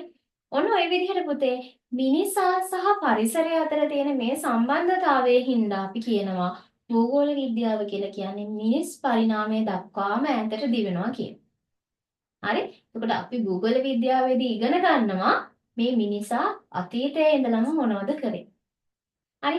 මේ පෘථුවිය කොහොමද පරිණාමය වුනේ? ජීවීන් පරිණාමය වුනේ කොහොමද? හරි. ඔයාලා දැන් බයෝ කරපු අය එහෙම මෙතන ඉන්නවනම් ඒගොල්ලෝ ඉගෙන ගන්න ඇතියෝ. ජීවීන් පරිණාමය වුනේ කොහොමද කියලා. නේද? එතකොට අපිට දැන් ඔය ආහාර වාසස්ථාන සපයා ගැනීම හරි ඊට පස්සේ හුස්ම ගන්න ඔක්සිජන් ටික හම්බුණා ජලය ඔන්න ඔය වගේ දේවල් එක්ක මිනිසා හා පරිසරය අතර සම්බන්ධතාවය ගොඩ නැගෙනවා ඊට පස්සේ ශිෂ්ටාචාරගත වෙනවනේ මිනිස්සු හරි එක එක ශිෂ්ටාචාර අපේ ඉන්දුන් ඉන්න ශිෂ්ටාචාරය හොයන් හෝ නේද ඊජිප්තු නයිල් ඔය වගේ ශිෂ්ටාචාරගත වෙනකොට මිනිස්සු මේ පරිසරය ගැන ටිකක් වැඩිපුර හොයන්න පටන් ගන්නවා හරි මෙහෙම වෙන්නේ ඇයි? හරි ඉර පායන්නේ මේ පැත්තෙන්. ඇයි එහෙම පායන්නේ? හරි මේ පෘථුවිය මොන වගේද? අපි මේ ඉන්නේ මොන වගේ තැනක් මතද? මේක පැතලීද ගෝලාකාරද? නේද? අන්න ඒ වගේ හොයන්න පටන් ගන්නවා. හරි මේක පුතේ දාර්ශනික මුහුණුවරකින් මේ ගැන හොයන්න පටන් ගන්නේ ග්‍රීක යුගයේදී. මුලින්ම චුට්ට හොයාගෙන ඇවිල්ලා ග්‍රීක යුගය වෙනකොට මෙයාලා මේක දාර්ශනික මතවාදයක් විදිහට හොයන්න පටන් ගන්නවා. තර්ක කරනවා. නෑ මේක මෙහෙම නෙවෙයි මෙහෙම. හරි? එතකොට ක්‍රිස්තු පූර්ව 600 වගේ කාලේ ඉඳන් ක්‍රිස්තු පූර්ව 50 විතර වෙනකම් මේ තිබ්බ ග්‍රීක යුගයේදී තමා මෙයාලා මේක දාර්ශනික පදනමකින් හොයන්න පටන් ගන්නෙ මුලින්ම ඉරටොස්තනීස්. ඔයාලට මම දාලා තියෙන පළවෙනි පාඩමේ කියන ටියුට් එකේ තියෙනවා විස්තර ඔක්කොම. හරි? ඉරටොස්තනීස් තමයි මුලින්ම දාර්ශනික මතවාදයක් ඉදිරිපත් කරන්න පටන් ගත්තේ. එතකොට මෙයා පැරණි භූගෝල විද්‍යාවේ පියා. ඔන්න ඉරිගහන MCQ එකකට වගේ එන්න පුළුවන්. හරි? ඊට අමතරව ස්ට්‍රෝබෝ, ඇනැක්සිමෙන්ඩර්ස් ඊට පස්සේ ටොලමි නේ ටොලමි ගැන අහලා ඇති ඔයාලා මුලින්ම ලංකා සිතියමක් නිර්මාණය කරේ ටොලමි. එතකොට ඒ වගේ අය තමයි මේ ග්‍රීක යුගයේ භූගෝල විද්‍යාව වර්ධනය කරේ. ඊට පස්සේ පුතේ එනවා රෝම යුගය. හරි? රෝම යුගයේදී මොකද වෙන්නේ? මේක තවදුරටත් ක්‍රමානුකූලව වර්ධනය වෙන්න පටන් ගත්තා. හරි? ග්‍රීක යුගය ආව ඔන්න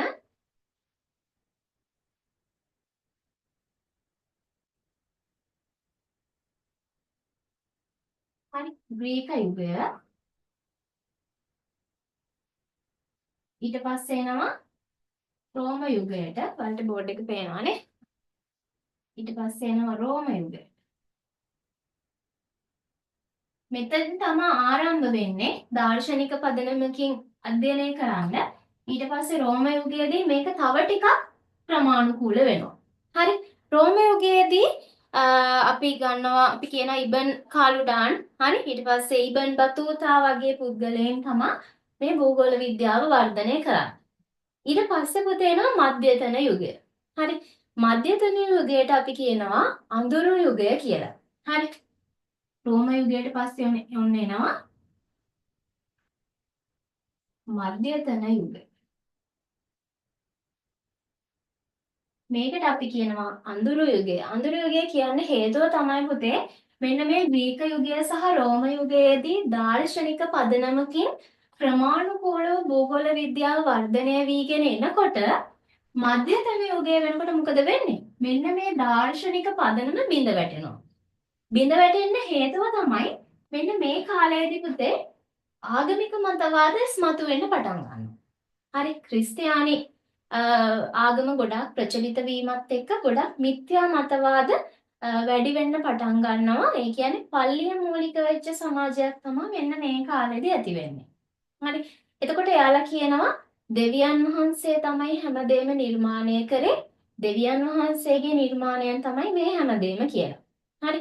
එතකොට අර දාර්ශනික පදනමකින් ටිකක් තර්කානුකූලව හදාරමින් ආපු කොටස් මේ අධ්‍යාපන කරුණු යටපත් වෙන්න පටන් ගන්නවා.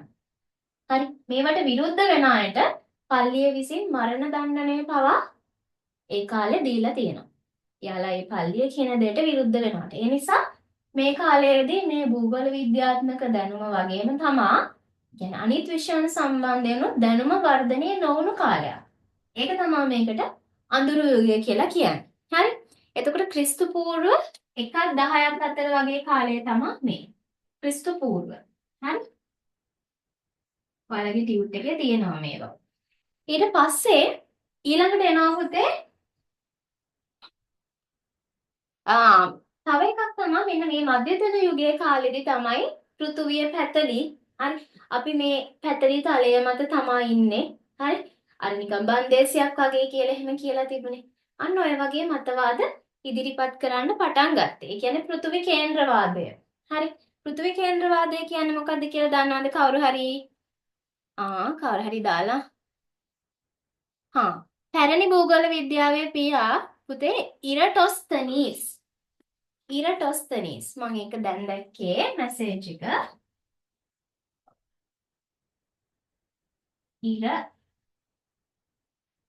ඉරටොස්තනීස්. ඔයාලගේ ටියුට් එකේ තියෙනවා ඉරටොස්තනීස්. හරි? ඊට පස්සේ පෘථිවි කේන්ද්‍රවාදය හරි වගේ දේවල් ආවේ මෙන්න මේ මධ්‍යතන යුගයේ. පෘථිවිය කේන්ද්‍ර කරගෙන තමයි අනිකුත් ග්‍රහලෝක භ්‍රමණය කරකෙන්නේ කියලා කිව්වා. භ්‍රමණය වෙන්නේ. ඒක හරි නෑනේ නේද? අපි සූර්යයා කේන්ද්‍ර කරගෙන සූර්යයා වටේනේ කරකෙන්නේ. නමුත් මේ මධ්‍යතන යුගයේදී අර පොඩි මතවාද ටිකක් ආවා. ඒකෙන් ආව එක මතයක් තමයි මේ පෘථිවි කේන්ද්‍රවාදය. හරිද? ඊට පස්සේ අපිට එනවා ඔන්න පුනරුද කාලේ. හරි පුනරුද කාලේ. පුනරුද කාලේ තමයි ආපහු දැන් මේ භූගෝල විද්‍යාත්මක දැනුම කඩාගෙන වැටුණානේ ටිකක් මේ කාලෙදි මධ්‍යතන යුගයේදී. ඊට පස්සේ ආපහු පුනරුදය කියන්නේ මොකද්ද? පිබිදීම. හරි ආයේ මේවා විද්‍යාත්මක දැනුම විදිහට පිබිදිලා එන්න පටන් ගත්තා. අලුත් වෙන්න පටන් ගත්තා. මේ කාලෙදි දාර්ශනික මත තමයි ඉදිරිපත් උනේ. ඊට පස්සේ මේ කාලයේ වෙද්දී ආගමික මතවාද බවට පත් වුණා. ඔන්න ඊට පස්සේ පුනරුද කාලය වෙනකොට හරි පුනරුදය ආරම්භ වෙනවා යුරෝපයේ. මේ කාලෙදී විද්‍යාත්මක සොයා ගැනීම විශාල ප්‍රමාණයක් වර්ධනය වෙනවා. අර මිත්‍යා මත යටපත් වෙනවා. හරි. එතකොට අර දෙවියන් වහන්සේ තමයි ලෝකයේ මැව්වේ කියන එක යටපත් වෙනවා. මේ කාලෙදි තමයි ගැලීලි දුරදක්නය හොයාගන්නේ. දුරදක්නය හොයා ගැනීමත් එක්ක පෘථුවියේ පැත්තලි නැහැ ගෝලාකාරයි කියලා ඔප්පු වෙනවා. හරි. ඊට පස්සේ නිකලස් කොපර්නිකස් සූර්ය කේන්ද්‍රවාදය ඉදිරිපත් කරනවා. අර කලින් තිබ්බ පෘථිවි කේන්ද්‍රවාදයට ප්‍රතිවිරුද්ධ මතය. සූර්යයා මුල් කරගෙන එයාගේ වටේ තමයි අනිකුත් ග්‍රහලෝක කැරකෙන්නේ. හරි දැන් වෙන්නේ ඇත්තටම ඒක තමයි.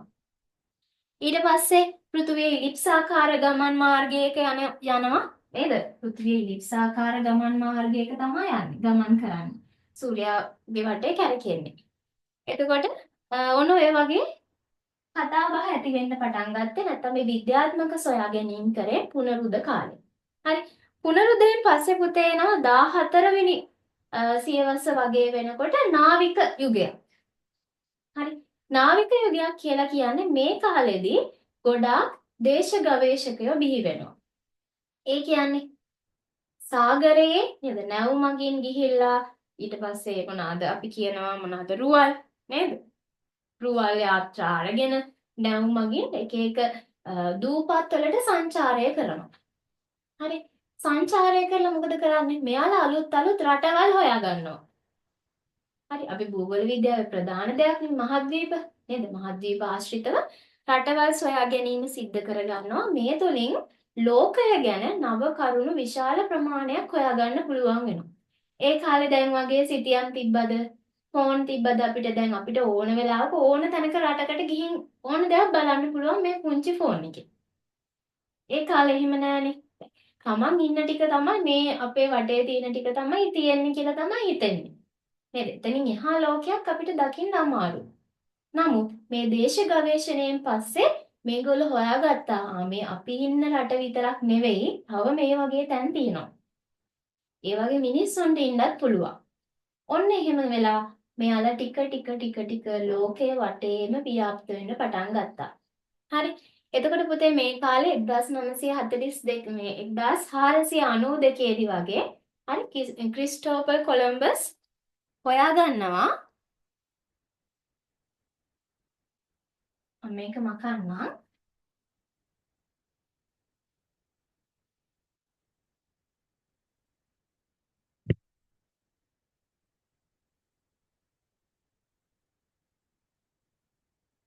මේක කියවන්න තනි වෙලා නෙවෙයි හරි මේක අපි කියන්නේ තනිවල කියලා හරි සාමාන්‍ය ප්‍රොනවුන්ස් කරන්නේ එහෙම තනි වෙලා නෙවෙයි මෙන්න මේ දූපත හොයාගන්නවා ක්‍රිස්ටෝෆර් කොලම්බස් 1492. හරි. ඊට පස්සේ මෙයාව මේ ක්‍රිස්ටෝෆර් කොලම්බස් අනුගමනය කරලා ඇමරිගෝ වෙස්පූසි ඔයාලා අහලා ඇති. ඇමරිගෝ වෙස්පූචි කියනවා පූසි කියනවා. හරි. එක එක නම් තියෙනවා. එතකොට එයා හොයාගන්නවා ඇමරිකාව. හරි දේශ ගවේෂණය කරලා. ඔන්න ලෝකය ගැන මිනිස්සු තව තව දැනගන්න පටන් ගන්නවා. ඊට පස්සේ පුතේ මේ 14 වෙනි සියවසෙන් පස්සේ එන ඔන්න 15 සහ 16 වගේ නූතන නව යුගයට මේ කාලෙදී කාටන් ඊට පස්සේ රිචඩ් හාර්ෂෝන් ඇලෙක්සැන්ඩර් වොන් හම්බෝල්ට් තමයි නූතන භූගෝල විද්‍යාවේ පියා. හරි ඉරටොස්තනීස් පැරණි භූගෝල විද්‍යාවේ පියා. ඔන්න ඇලෙක්සැන්ඩර් වොන් හම්බෝල්ට් තමයි නවීන භූගෝල විද්‍යාවේ පියා. හරි ඒකත් ලියා ගන්න කියුට් එකේ තියෙනවා ඒකත්. හරි එතකොට මෙන්න මේගොල්ලෝ මේ නූතන යුගය වෙනකොට ඒ කියන්නේ 15 සහ 16 වගේ සියවස වෙනකොට භූගෝල විද්‍යාව වර්ධනය කරන්න දායක වෙච්ච අය. මම ආයෙ කියන්නම් කාටන් ඊට පස්සේ හාර්ෂෝන් ඇලෙක්සැන්ඩර් වොන් හම්බෝල්ට් වගේ කට්ටිය. ඊට පස්සේ මොකද වෙන්නේ? මේගොල්ලෝ දැන් ඔන්න 15 සහ 16 වෙනි සියවසේ මේ අලුත් මුහුණුවරකින් භූගෝල විද්‍යාව ගැන හොයාගන්න පටන් ගත්තට පස්සේ 1974 දී හරි 1974 දී මුලින්ම ජර්මනියේ බර්ලින් විශ්වවිද්‍යාලයේ භූගෝල විද්‍යා අධ්‍යයන අංශයක් ආරම්භ කරනවා. හරි දැන් ඔයාලට A level ඉවර වෙලා ලංකාවේ විශ්වවිද්‍යාල ගණනාවක් තියෙනවානේ භූගෝල විද්‍යාව හදාරන්න. ඒ වගේ මුලින්ම භූගෝල විද්‍යා අධ්‍යයන අංශයක් ආරම්භ කරේ 1974 ජර්මනියේ බර්ලින් විශ්වවිද්‍යාලයේ. ඔන්න භූගෝල විද්‍යාව ටික ටික වර්ධනය වෙනවා. හරි ඊට පස්සේ සංගරා විවිධ සංගම් හරි ඊට පස්සේ ලොකු කතා බහක් ඇති වෙනවා මේ භූගෝල විද්‍යාව සම්බන්ධයෙන්. දැන් ලෝකයේ රටවල් ගණනාවක ඕන තරම් භූගෝල විද්‍යාව හැදෑරීමේ අපිට අවස්ථා නිර්මාණය වෙලා තියෙනවා. හරි ඔය විදිහට තමයි පුතේ භූගෝල විද්‍යාව ටික ටික පරිණාමය වෙලා දැන් මේ තියෙන තත්ත්වයට ආවා. දැන් ඔයාලා භූගෝල විද්‍යාව ඉගෙන ගන්නේ ඔන්න ඔය ආව ගමන් මග නිසා. තේරුණාද? බැරි වෙලා හරි ප්‍රශ්නයක් ආවොත් භූගෝල විද්‍යාවේ ඉතිහාසය මොන වගේද කියලා ඔය ටික දාලා විස්තරයක් ලියා ගන්න පුළුවන්ද? මට දාන්න බලන්න chat box එකට. තේරුණාද කියලා? දැන් අදනේ ඔයාලට මාව මුලින් හම්බුනේ නේද? මං කියනවා තේරෙනවද දන්නේ නැහැනේ මං ඔහේ කියවනවා. කට්ටිය සද්දයක් නැහැ. මට දෙන්න බලන්න ෆීඩ්බැක් එකක්. තේරුණා. කාවින්දට තේරුණාලු අනිත් අයට බලන්න මට ටිකක් දැනගන්න ඉතුරු ටික කියලා දෙන්න කලින් නේද? මං හොඳයි දන්නේ. තේරුණා.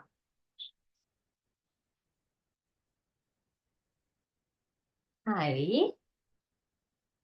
හරි. අනිත් අය තරහ වෙලාද? පුතේ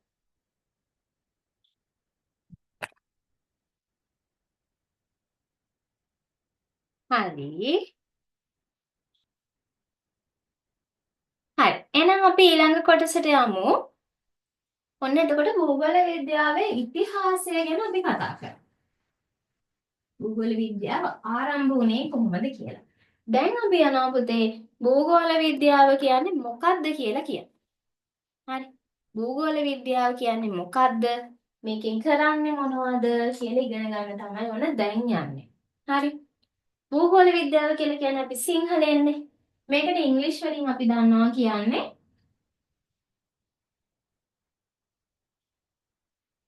ජියෝග්‍රැෆි. හරි. මේක ජියෝග්‍රැෆි කියන වචනේ පුතේ ග්‍රීක ලතින් වචනයක්. ග්‍රීක භාෂාවෙන් ආපු වචනයක් තමයි ජියෝග්‍රැෆි කියලා කියන්නේ. මේකෙන් ජියෝ කියලා කියන්නේ පෘථුවිය. හරි. ග්‍රැෆි කියලා කියන්නේ අධ්‍යයනය කිරීම.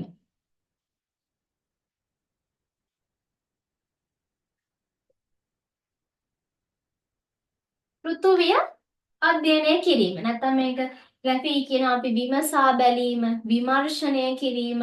හරි. එතකොට භූගෝල විද්‍යාවෙන් අපි මොකද්ද කරන්නේ? පෘථුවිය පිළිබඳව අධ්‍යයනය කරන එක. හරි. සරලවම කිව්වොත් ඕක තමයි භූගෝල විද්‍යාව කියලා කියන්නේ. නමුත් භූගෝල විද්‍යාව කියන්නේ මොකද්ද කියන එකට විවිධ පුද්ගලයන් විවිධ මත ඉදිරිපත් කරලා තියෙනවා. හරි. ඒ කියන්නේ නිර්වචන. හරි. එතකොට පුතේ මෙතන අපි පෘථුවිය කියලා කියන්නේ මොකද්ද? ස්වභාවික සහ මානව පරිසරය කියන දෙකටම. ස්වභාවික පරිසරය කියලා කියන්නේ ස්වභාවිකවම නිර්මාණය වුණ කොටසට. මානව පරිසරය කියලා කියන්නේ මිනිසා විසින් නිර්මිත කොටසට. දැන් ගෙවල් දොරවල් ගොඩනැගිලි පාරවල් නේද ඔය ඕන එක.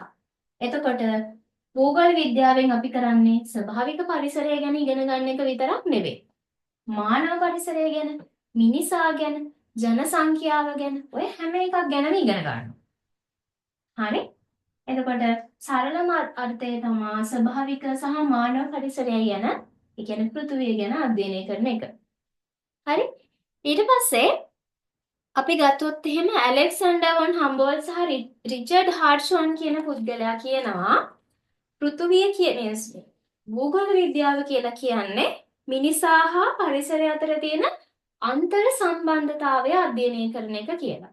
ඒ කියන්නේ මම ඉස්සලත් කිව්වා පෘථුවියේ මේ මානව පරිණාමය ආරම්භ වෙන කාලේ ඉඳලම මිනිසා පෘථුවියත් එක්ක සම්බන්ධ වෙලා තමයි හිටියේ කියලා. හරි? එතකොට පරිසරයෙන් අවශ්‍ය දේවල් මිනිස්සු ලබා ගත්තා. හරි. ඒ වගේම පරිසරයට ගොඩාක් ලොකු හානියක් මේගොල්ලෝ කරේ නැහැ. පොඩි දෙයක් ඒ දවස්වල ඒක දැනුන්නේ නැහැ පරිසරයට. මේගොල්ලෝ දර ටිකක් ගත්තට, කෝටු ටිකක් කපා ගත්තට, සතෙක් මරා ගත්තට ලොකුවට පරිසරයට ඒක දැනුන්නේ නැහැ. මොකද ජනසංඛ්‍යාව පොඩ්ඩයි. හරි? එතකොට මේ මිනිසා සහ පරිසරය අතර තියෙන සම්බන්ධතාවය අධ්‍යයනය කිරීම තමයි භූගෝල විද්‍යාව කියන්නේ කියලා ඔන්න එක නිර්වචනයක් තියෙනවා. ඒක ඔයාලා ටිකක් හිතලා බලන්න හරිද කියලා. අපි කරන්නේ ඒකනේ නේද? අපි භූගෝල විද්‍යාවේදී ඉගෙන ගන්නවා ආසියා මහද්වීපයේ ජනසංඛ්‍යාව වැඩියයි. එතකොට ජනසංඛ්‍යාව කියන්නේ මිනිසා නේද? ආසියා මහද්වීපය කියන්නේ පරිසරය. අන්න පරිසරය හා මිනිසා අතර තියෙන සම්බන්ධතාවය. හරි. ඊළඟට රිචඩ් හාර්ට්ෂෝන් කියනවා පෘථුවියේ කාලීන හා අවකාශීය විවිධත්වය අධ්‍යයනය කරන එක තමයි භූගෝල විද්‍යාව කියන්නේ කියලා. ඒ කියන්නේ මොකද්ද පුතේ? කාලීනව කියලා කියන්නේ කාලයත් සමග. අවකාශීය කියලා කියන්නේ අපි දැන් මේ ඔයාලගේ ගෙදරින් එළියට බහලා බැලුවොත් අපිට වටේ පේන්න තියෙන විදිහ. අවකාශය. අපේ වටේ තියෙන ඕනම දෙයක් ගෙදරින් එළියට වහින්න ඕනේ නැහැ. අපේ වටේ තියෙන ඕනම දෙයක් අවකාශය. එතකොට මේ අවකාශය වෙනස් වෙනවද නැද්ද? දැන් හිතන්න ඔයාලා චූටි කාලේ තිබුණ ඔයාලගේ ගෙදර වටපිටාවද දැන් තියෙන්නේ. සමහර විට ගෙදර අලුතින් හදලා. නේද? ගාඩන් එක අලුතින් හදලා. ඔයාලගේ ගේ වටේ තිබ්බ පාරවල් අලුතින් හදලා. කලින් වැලි පාරක් විදියට තිබ්බ එක දැන් කාපට් කරලා. නේද? ඊට පස්සේ කලින් ගොයන් වගා කරපු කුඹුරු තිබුණා නම් වටපිටාවේ දැන් ඒව පුරන් වෙලා. නේද? එක්කෝ ඒවා ඉඩම් ගොඩ කරලා ගෙවල් හදලා. ඉස්සර තිබ්බ ගමද දැන් තියෙන්නේ නැහැ. අන්න කාලයත් එක්ක ටික අපි මේ ඉන්න වටපිටාව වෙනස් වෙලා. හරි? එතකොට මේ වෙනස් වීම අධ්‍යයනය කරන එක තමයි භූගෝල විද්‍යාව කියන්නේ කියලා ඔන්න තව නිර්වචනයක් ඉදිරිපත් වෙලා තියෙනවා. හරි? කාල් රීඩර් රිචඩ් හාර්ට්ෂෝන් එහෙම කියනවා. හරි? එතකොට පුතේ ඔන්න භූගෝල විද්‍යාව කියන එකට අපිට ඔය දෙකම එකතු කරලා නිර්වචනයක් දෙන්න පුළුවන්. මිනිසා සහ පරිසරය අතර තියෙන සම්බන්ධතාවය කාලීනව සහ අවකාශීය වෙනස් වෙන්නේ කොහොමද කියලා අධ්‍යයනය කරන එක තමයි භූගෝල විද්‍යාව කියලා කියන්නේ. ඒක අපි හදාගත්ත එකක්. හරි? එක්කෙනෙක් කිව්වා පරිසරය සහ මිනිසා සහ පරිසරය අතර තියෙන අන්තර් සම්බන්ධතාවය අධ්‍යයනය කරන එක තමයි භූගෝල විද්‍යාව කියන්නේ. තව කෙනෙක් කියනවා කාලීනව සහ අවකාශීයව පරිසරය වෙනස් වෙන්නේ කොහොමද කියන එක අධ්‍යයනය කරන එක භූගෝල විද්‍යාවයි කියලා. ඔය දෙකම එකතු කරලා අපිට කියන්න පුළුවන් මිනිසා සහ පරිසරය අතර තියෙන සම්බන්ධතාවය කාලීනව සහ අවකාශීය වෙනස් වෙන්නේ කොහොමද කියන එක ඉගෙන ගන්න එක තමයි භූගෝල විද්‍යාවේදී කරන්න කියන්නේ. ඒක ටිකක් සාර්ථක නිර්වචනය. හරි? ඔයාලට අවශ්‍ය නම් ලියා ගන්න මම ආයෙ පාරක් කියන්නම්. හරි ලියා ගන්න පුළුවන්. ලියා ගන්න. ටියුට් එකේ ඔයාලට එතන යට හිස් තැනක් තියලා ඇති. ඔයාලා ටියුට් එක print එකක් ගන්නවා නම් ඒ හිස් තැනේ ඔක ලියා ගන්න. ලියන්න පුතේ. මිනිසා සහ පරිසරය අතර පවතින සම්බන්ධතාවය මිනිසා සහ පරිසරය අතර පවතින සම්බන්ධතාවය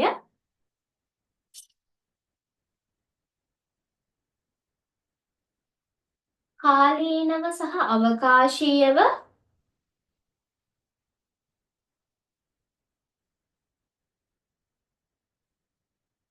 වෙනස් වන්නේ කෙසේදැයි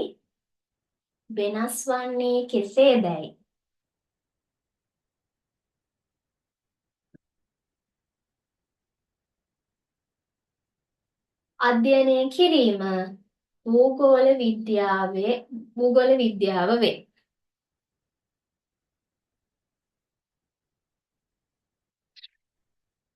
භූගෝල විද්‍යාව වේ.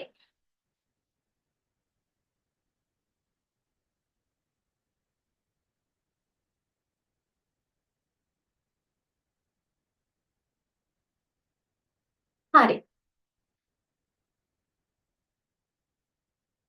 මම හිතනවා භූගෝල විද්‍යාව කියන්නේ මොකක්ද කියලා තේරෙන්නේ නැහැ.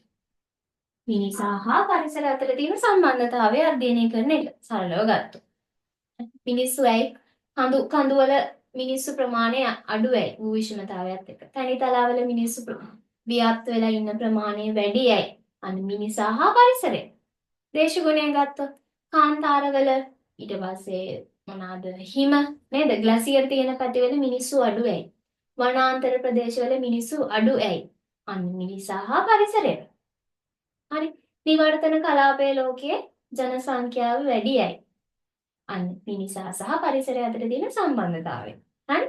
අපි ඕක තමයි පුතේ මුළු සිලබස් එකේම 12 13 මුළු පාඩම් ඔය ඔක්කොම හරි ඉගෙන ගන්න ඔන්න ඔය කියන පරමාර්ථය මත. හරි? ඊළඟට අපි යනවා මේ භූගෝල විද්‍යාව ඇතුලේ අපි මොනවද කතා කරන්න කියලා ඉගෙන ගන්න. හරි? එතකොට පුතේ භූගෝල විද්‍යාව කියන එක ගත්තොත්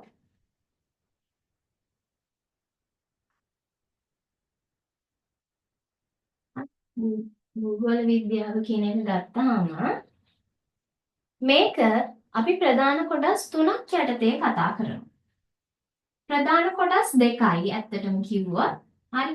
ඒ තමයි භෞතික මම ඉස්සෙල්ලා කිව්වා අනිත් එක මානුෂ. මේකට ආයෙ එකතු වෙනවා ප්‍රායෝගික කොටස.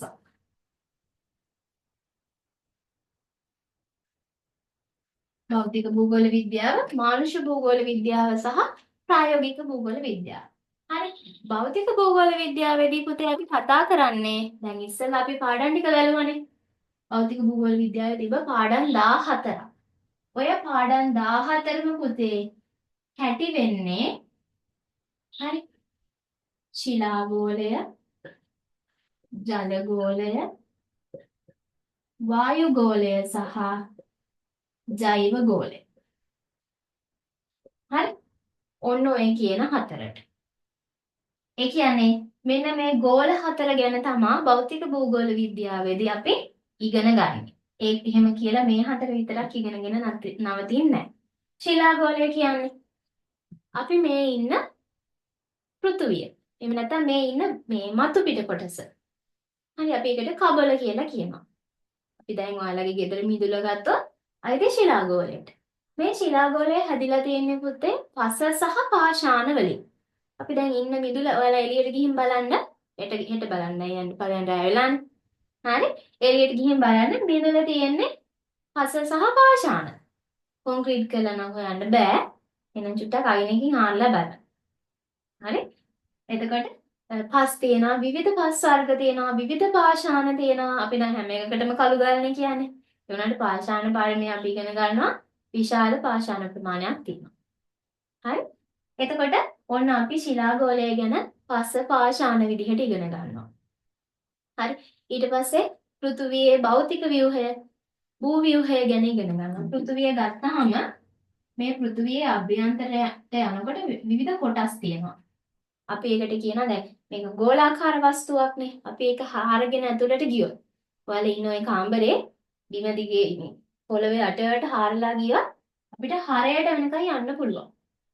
හැබැයි කිලෝමීටර නම් 6000 ගණක් විතර යටට තියෙනවා.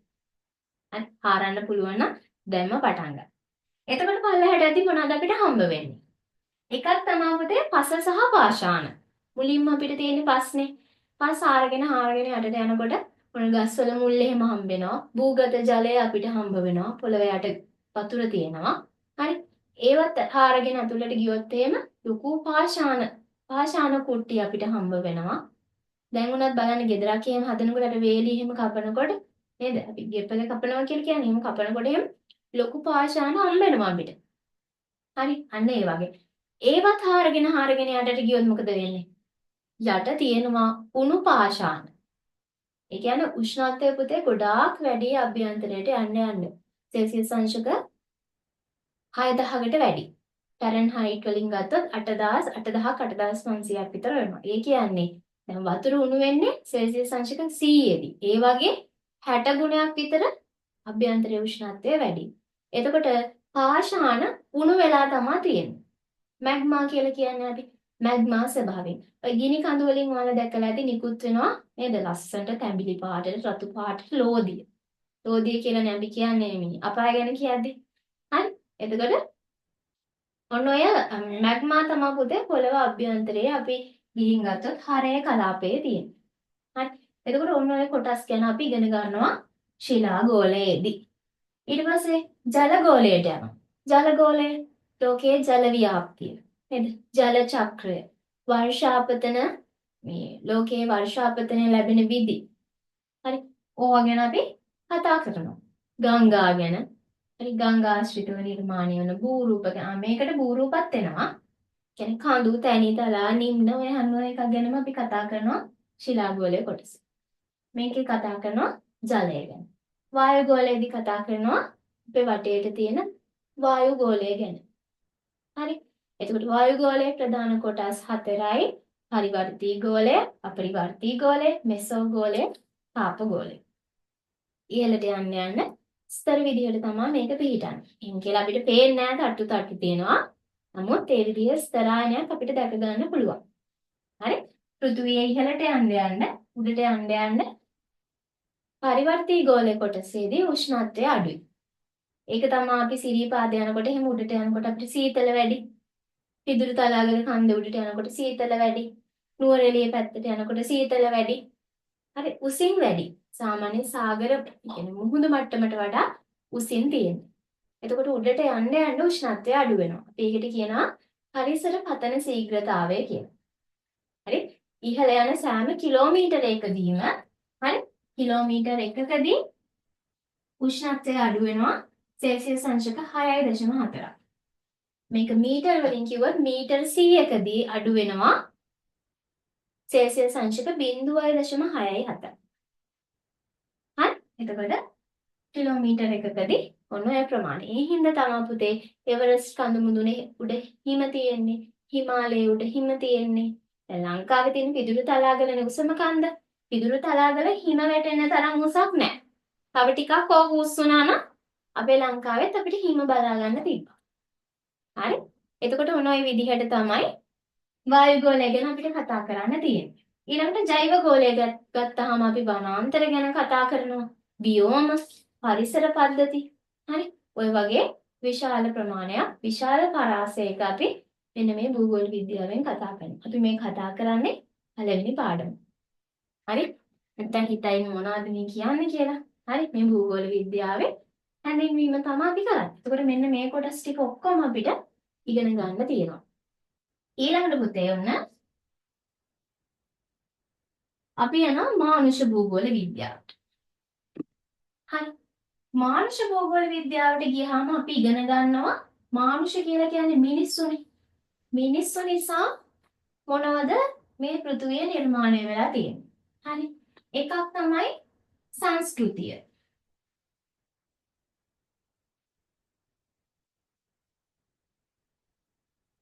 සමාජය. මේ හැම එකක්ම මිනිසාගේ නිර්මාණ. දේශපාලනය.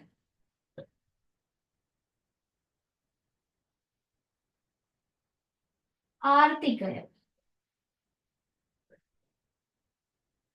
ඔන්න ඔය කියන හැම එකක්ම නිර්මාණය කරන්නේ මිනිසා.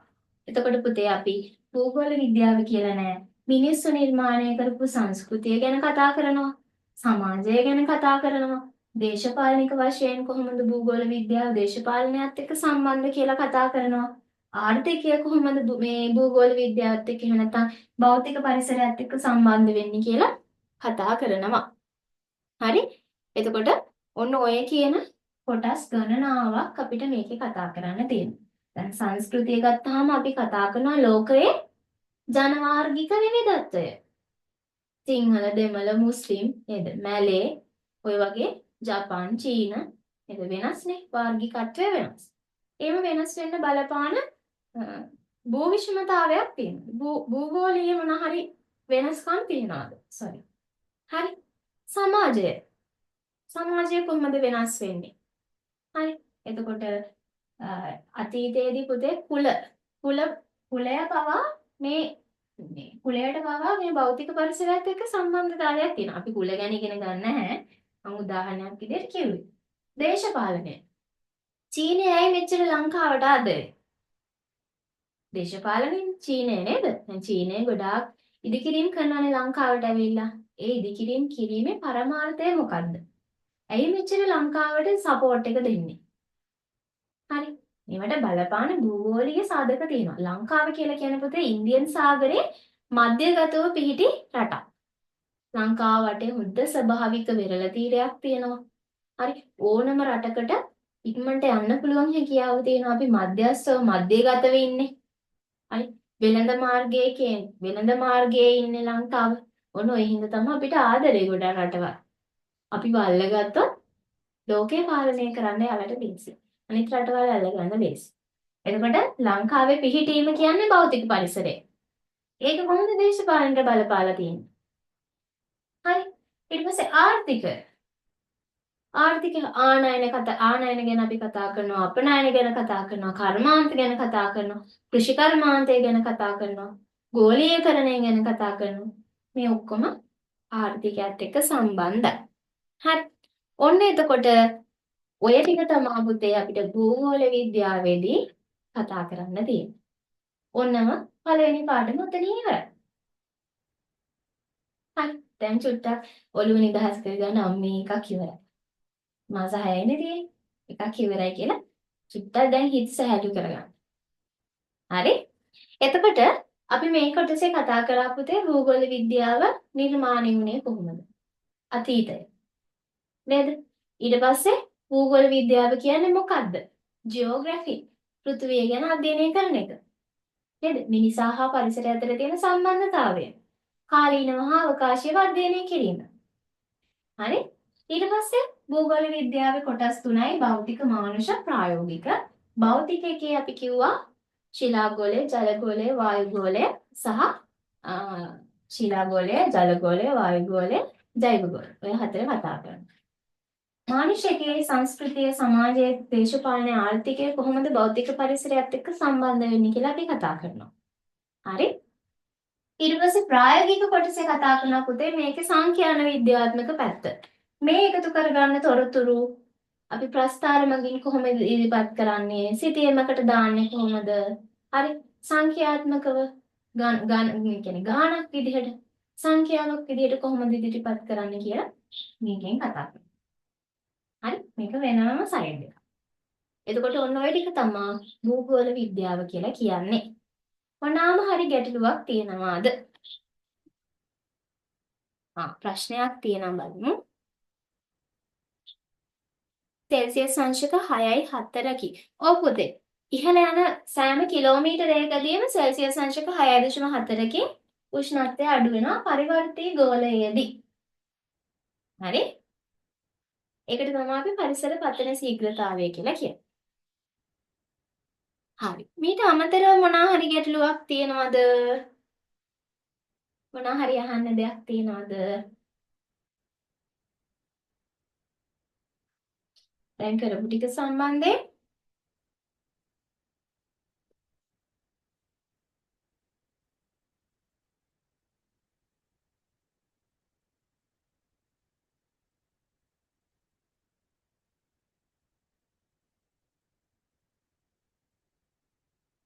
නෑ. ගැටලුවක් නෑ වගේ නේද? හා. එහෙනම් ඔන්න පළවෙනි පාඩම කියලා ටියුට් එකක් ඔයාලට ගෲප් එකේ තියෙනවා. අලුතින් මෙතනට සම්බන්ධ වුණ කෙනෙක් ඉන්නවා නම් පස්සේ ටියුට් එක නැත්තම් මට මැසේජ් එකක් දාන්න ක්ලාස් එක ඉවර වුණාම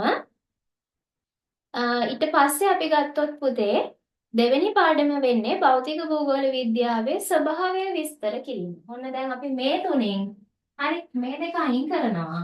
අපි දැන් යනවා භෞතික භූගෝල විද්‍යාව ගැන ඉගෙන ගන්න. ඒක තමයි දෙවෙනි පාඩම. හරි? භෞතික භූගෝල විද්‍යාවේ දෙවෙනි පාඩම භෞතික භූගෝල විද්‍යාවේ ස්වභාවය ගැන කතා කරන එක. එතකොට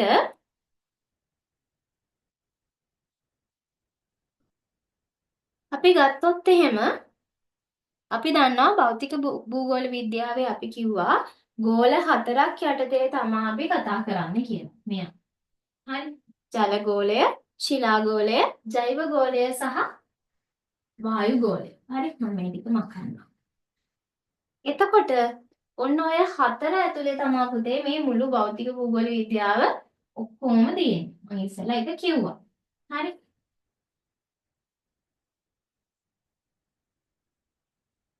ඔන්න ඔහොම සටහනක් අපි ගත්තොත් එහෙම හරි.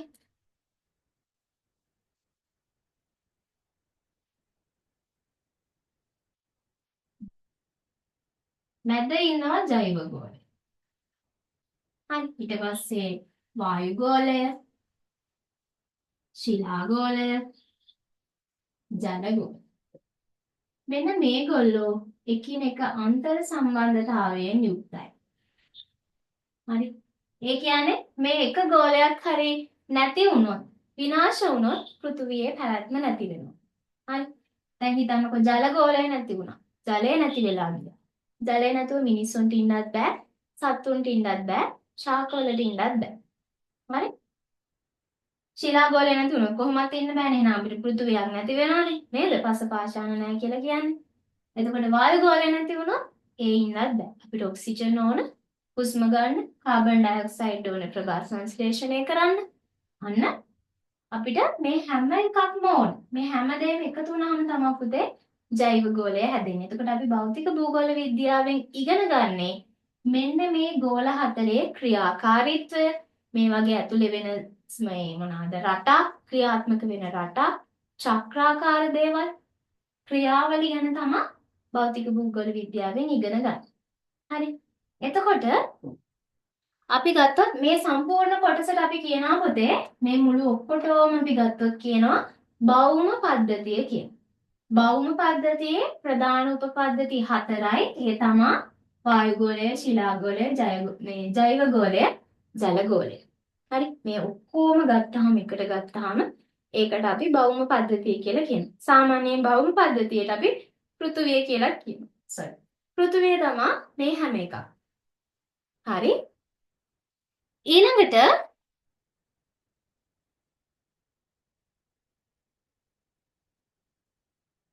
මේ සටහන ටියුට් එකේ තියෙනවා. අපි පුතේ ප්‍රධාන වශයෙන්ම මේ භෞතික භූගෝල විද්‍යාවේ කතා කරනවා කොටස් කීපයක්. ඒ තමයි භූරූප ගැන.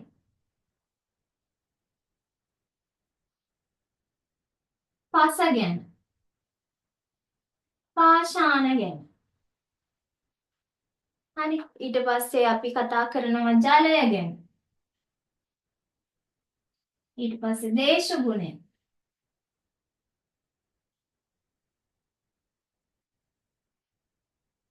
ඊට පස්සේ ජෛවීය සාධක. මම මේ පැත්තේ ලියන්නේ.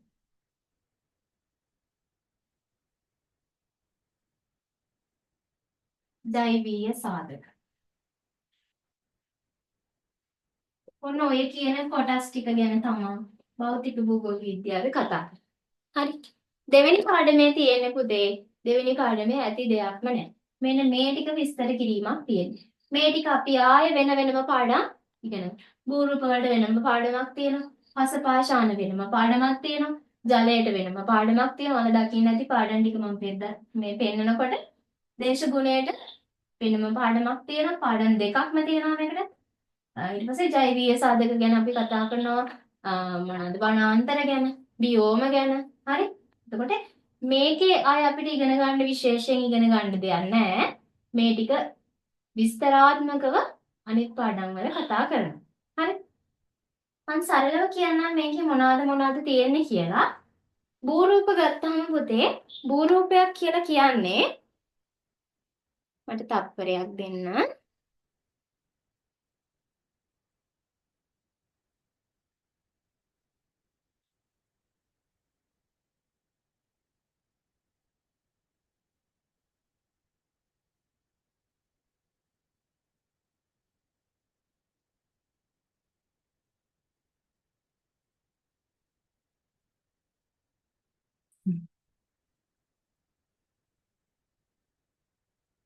හරි. අපි බලමු මුලින්ම භූරූප. භූරූප කියන එක ගත්තහම පුතේ භූරූපයක් කියලා කියන්නේ මේ පොළොව මතු පිට අපි මේ ඉන්න පොළොව මතු පිට නිර්මාණය වෙලා තියෙන රූපමය ලක්ෂණ. කියන්නේ ස්වභාවිකව නිර්මාණය වෙලා තියෙන භූමියේ තියෙන රූපමය ලක්ෂණ. එහෙම නැත්නම් භූමියේ තියෙන වෙනස්කම්. හරි. කන්දක්, තනිතලාවක්, නිම්නයක්, සානුවක් ඔය හැම දෙයක්ම භූරූපයක්. ගංගාවක් නේද? කාන්තාරයක් හැම එකක්ම බිලක් මුහුද මහද්වීප රටවල් ඔය හැමදේම භූරූප. එතකොට මේ භූරූප නිර්මාණය වීම ගැන අපි මේ භෞතික භූගෝල විද්‍යාවේදී කතා කරනවා. හරි ඒක එකක්. ඊළඟට භූරූප තියෙන ප්‍රධාන වර්ග තුනක්. ඒ තමයි පුතේ පළමු ගණයේ භූරූප, දෙවන ගණයේ භූරූප සහ තෙවැනි ගණයේ භූරූප. 1 2 3. එක එහෙම නැත්නම් පළමු ගණයේ භූරූප කියලා කියන්නේ විශාලත්වයෙන් වැඩිම ඒවා. අපි ඒ ගැන කතා කරනවා. විශාලත්වයෙන් වැඩිම ඒවාට අයිති වෙන්නේ මහද්වීප හා සාගර. හරි. සාගර මේ පෘථිවිය ගත්තොත් එimhe විශාලත්වයෙන් වැඩිම ඒ දෙකනේ. නේද? මහද්වීපයි සාගරයි තමයි විශාලත්වයෙන් වැඩිම.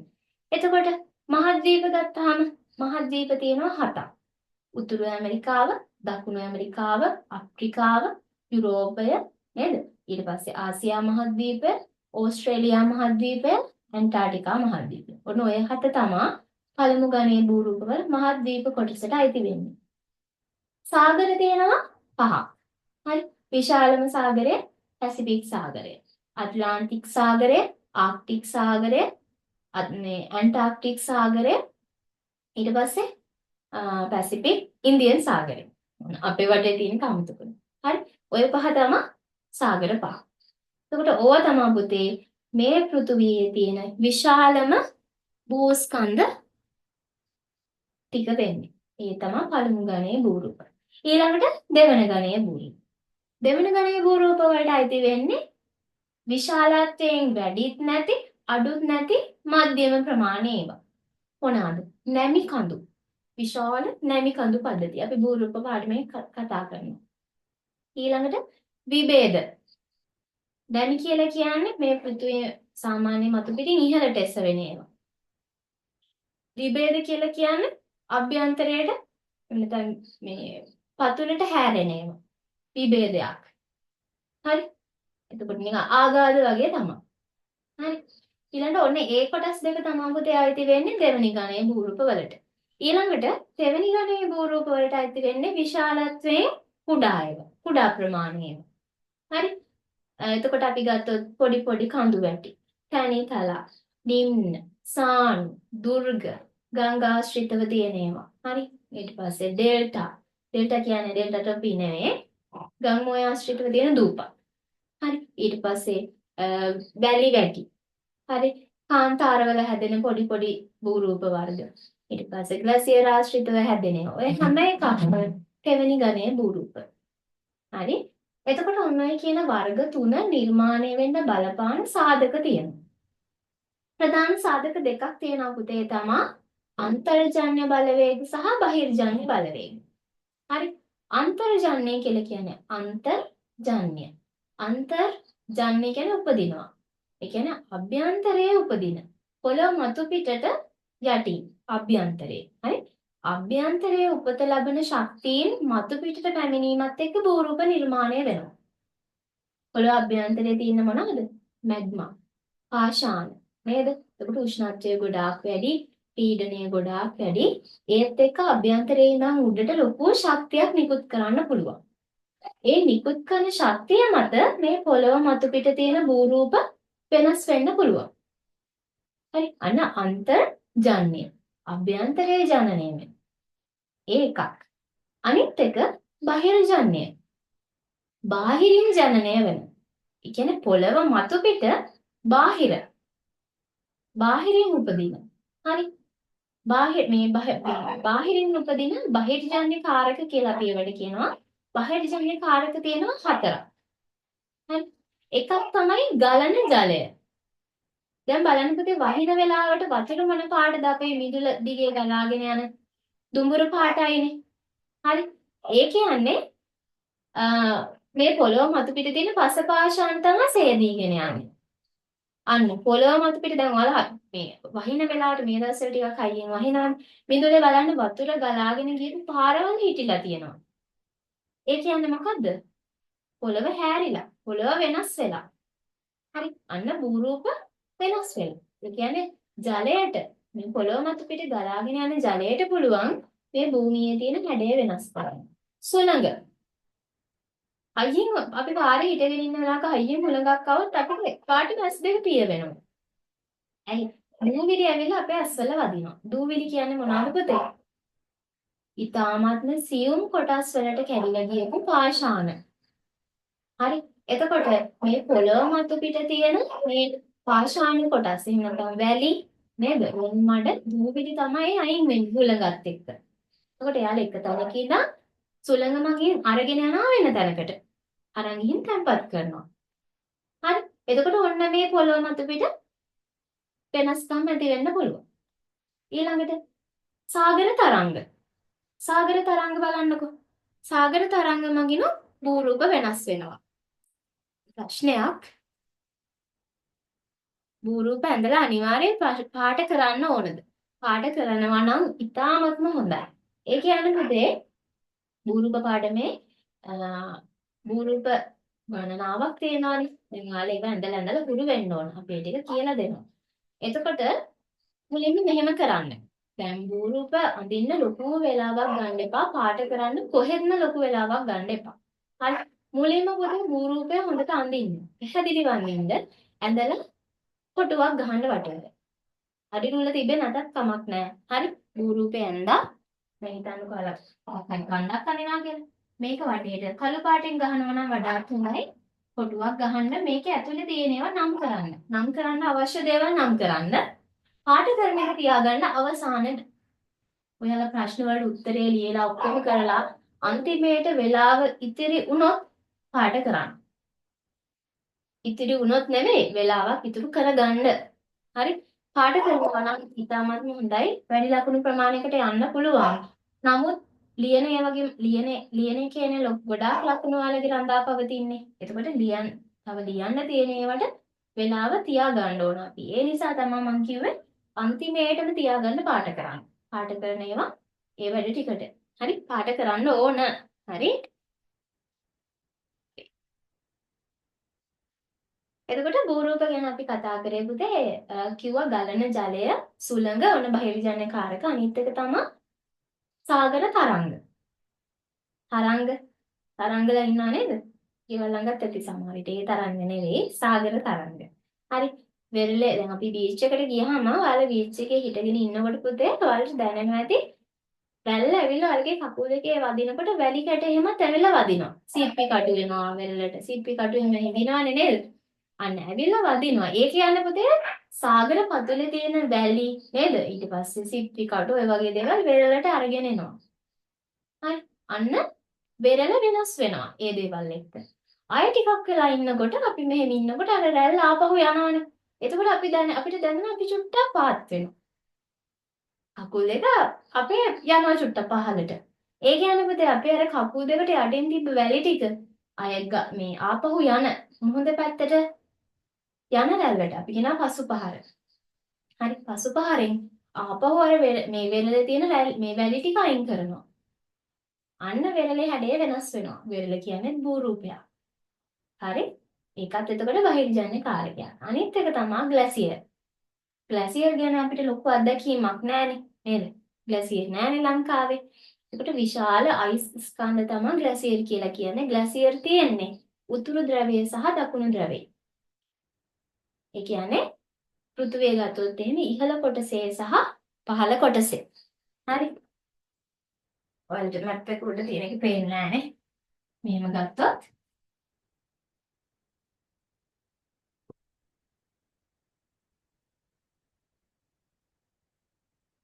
පෘථුවිය වුණා මෙන්න මේකට උතුරු ද්‍රවය කියනවා පහළට දක්ෂිණ ද්‍රවය කියලා කියනවා. මේ ද්‍රවාසන්න කලාපවල තියෙන්නේ අයිස්.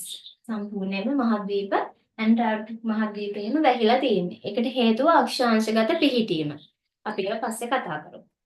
එතකොට මේ ප්‍රදේශවල පුතේ මේ අයිස් හින්දා භූරූප වෙනස් වෙනවා. හරි. චුට්ටක් පෘථිවියේ උෂ්ණත්වය වැඩි වෙනකොට දැන් ගොඩාක් මානව ක්‍රියාකාරකම් හින්දා පෘථිවියේ උෂ්ණත්වය අඩු වැඩි වෙමින් යනවානේ. අඩු වෙනවනේ වැඩි වෙනවා. දේශගුණික විපර්යාස. එතකොට ඒ වැඩි වීමත් එක්ක මේ ග්ලැසියර් ටික ටික දිය වෙනවා. දැන් ඉස්සර තිබ්බ ග්ලැසියර් ප්‍රමාණය දැන් කොහොමත්ම නැහැ. හරි දිය වෙවි සාගරයට එකතු වෙනවා. එතකොට මේ දිය වෙලා මේවා යනකොට පුතේ යන්නේ ඒ පොළවේ තියෙන පස පාෂාණත් අරගෙනමයි. ගලාගෙන යන්නේ වතුර පාරක්නේ අයිස් දිය වුණාම. නේද? එතකොට ඒ භූමියේ හැඩය වෙනස් කරන්න පුළුවන් ග්ලැසියරයට. උන් ඔය විදිහේ තමයි බාහිර කාරක විදිහට පොළොව මතු පිට තියෙන බහිර්ජන්‍ය කාරක වලින් පොළව වෙනස් කරන්නේ. හරි අපි ඔය හැම එකක්ම භූරූප පාඩමෙන් ඉගෙන ගන්නවා. හරි ඊළඟට පස. පස කියන්නේ මොකද්ද? පස කියන්නේ පාෂාණ ජීර්ණයේ ප්‍රතිඵලය.